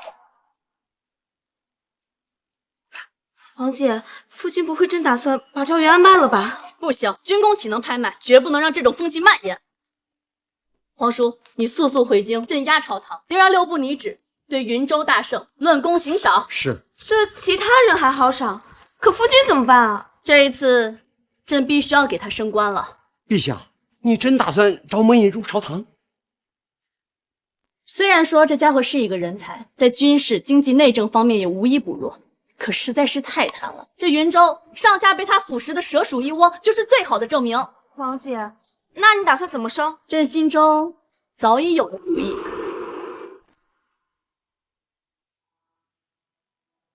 孟大人，此番全歼大越骑兵，实属扬我大夏国威呀！这孟大人实属乃治理能臣，这次又成了救国之臣，必定是入了陛下的眼，纳入朝堂，成为我大夏官员的传奇呀！恭喜孟大人！本官才懒得去什么朝堂呢，在这云州不是挺好的吗？来，别客气了。孟大人，这以你的功绩，不可能不升官吧？本官打算把捉拿赵元安的功劳给拍卖，到时候肯定能卖个好价钱。哎，对了，几位大人啊，你们身边若有资源的话，还望多给本官介绍啊。孟大人，这有些不妥吧？这有什么不妥啊？本官真不愿意去那朝廷之上见那脑残女。你说什么？本官啥也没说啊。有种你再说一遍，女帝是什么？本官先溜了，脑残粉生气。刚才接到消息，京城已获得云州大胜消息，圣旨已在来的路上。啊？赵元安，本官还没卖出去呢。卖你个头啊！就老实在这等着。我说你脑袋里除了想着贪银子，还有其他念头吗？我还以为你们姐妹呢。圣旨到。王公公，安县县令孟印何在？出来接旨。我家孟大人今日不在。把他喊来，圣旨岂能不接？哎呀，不如改日吧。孟印，在找死吗？慌什么慌？这就是孟印县令宣读圣旨。是。哎，你认识这太监，让他回去呗。给我老实接旨。父亲，你不接也得接。宣旨。今安县县令孟印、王毅、关云等人抓捕奸相，歼灭大越，救国有功，朕深感欣慰。又知云州一府百姓安居乐业，生活富足，实属救世能臣。此论功行赏，以彰其功。一，赐封安县县令孟印，加官进爵，爵升3级，赐名安国侯，官升5品，晋升海州太守。1月内上任海州府任职。我靠，这他妈明升暗降，一级调任啊！这女帝太不是东西了。接圣旨还敢大不叫？2，赐封云州太守王毅，官复2品，重回朝堂，掌吏部尚书之位。3，赐封安县捕快关云，均升4级，调任海州，赐海州指挥使之位。4，云州全体官员各升1级，钦此。孟大人，圣旨宣召完毕。我先走了。哎，公公，能不能快了呀？这要把本官调出云州，这和抄家有什么区别呀？大人，你少说2句。哎，公公，圣旨能退了。孟大人说笑了，还有一事。这是陛下密诏，为防奸相赵元安再次逃逸，命你3日之内在安县刑场将其斩首。啊！这女帝是不是知道本官要把赵元安卖出去？我事情已经办完，我就先走了。恭喜孟大人，这官升得如此之快，定会成为我大夏的传奇呀！何止啊，这爵升3级，官升5品，再疯狂也没这么升的呀！贼稀罕呀！太难，把本官调到海州那个穷地方，本官连银子都榨不出来。这是陛下对你的赏赐。我才不要呢！哦，我拿他女帝2000万两，给我挖这么大一坑啊！还是做好准备，上任海州太守吧。夫君，记得快快斩了赵元安。夫人，别走啊！孟大人，那我也赶紧收拾收拾，去京城上任了。孟大人，此次分别不知何时再见，不如今日我等痛饮一场。就当吃顿散伙饭吧。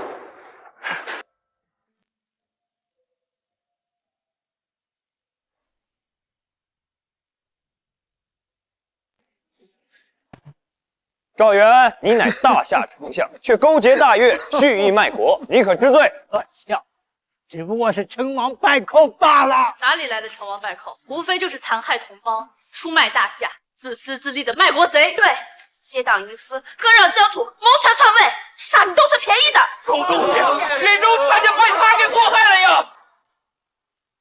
我才过了几年好日子，狗东西，我想得好，若不是那大官来的就断了。杀他！苏家，赵元安，都死到临头了，你还不知悔改？若不是你这县令坏了本相的大事，这大夏早就姓赵了。哎，你当本官乐意管你啊？要不是你一而再再而三的想杀魏越和青瑶，本官绝不趟这趟浑水。说句掏心掏肺的话，你一丞相高高在上，非要和2位皇商过不去做甚？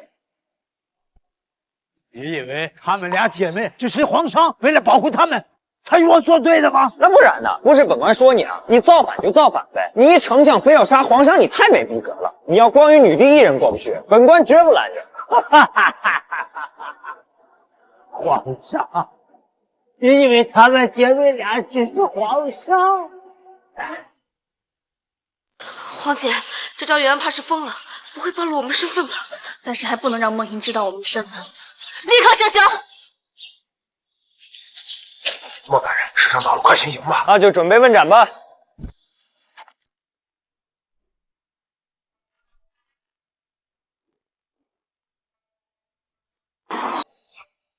老头儿，别笑了，马上就要问斩了，还有没有什么想说的？本校着实想不到，登基大业竟然毁在你这区县令手上。更想不到的是，你还不知道他们的身份，这不就是皇商吗？啊！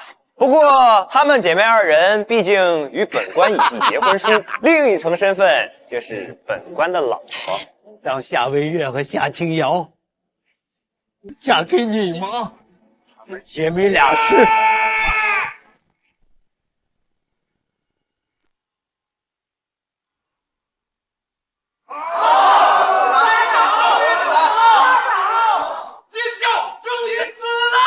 不如在这刑场建个石像，将他骨灰埋下，让他遗臭万年。好主意，让美谦打上他100遍，100遍。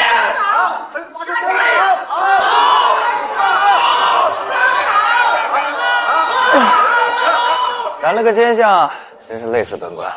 父亲该前往海州府了。不去也得去呀，那女帝给本官挖的大坑。你若真这么厉害，能把海州治理好，陛下绝不吝啬赏赐。那女帝国库的银子还没本官多呢，本官才不稀罕她的赏赐。我去跟百姓交代一下啊。孟大人，您这是要走了吗？本官被女帝升官了，上任海州太守。孟大人，你不能走啊！是啊，孟大人，你走了，我们可怎么办呀？孟大人，你可不能舍弃我们，孟大人！哎，一群刁民，哭个屁呀！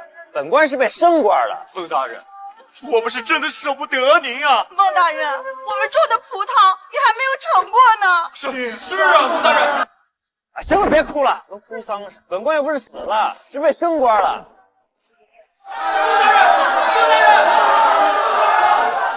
这家伙比朕还如此得民心吗？皇姐，我想哭，能不能让孟大人留在云州啊？不行，并非朕故意如此，而是他有大才，大夏其余地方的百姓需要他。青瑶，你别忘了，赵元安虽死，但提拔他的人是谁？这一日，云州百姓百里相送孟颖，孟颖县令上任海州太守。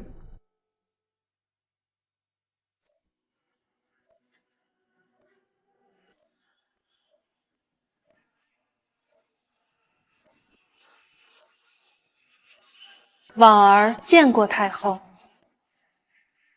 赵元安终究还是败了。启禀太后，义父篡位失败，已在云州安县被刑场问斩。废物，连个小丫头都解决不了了。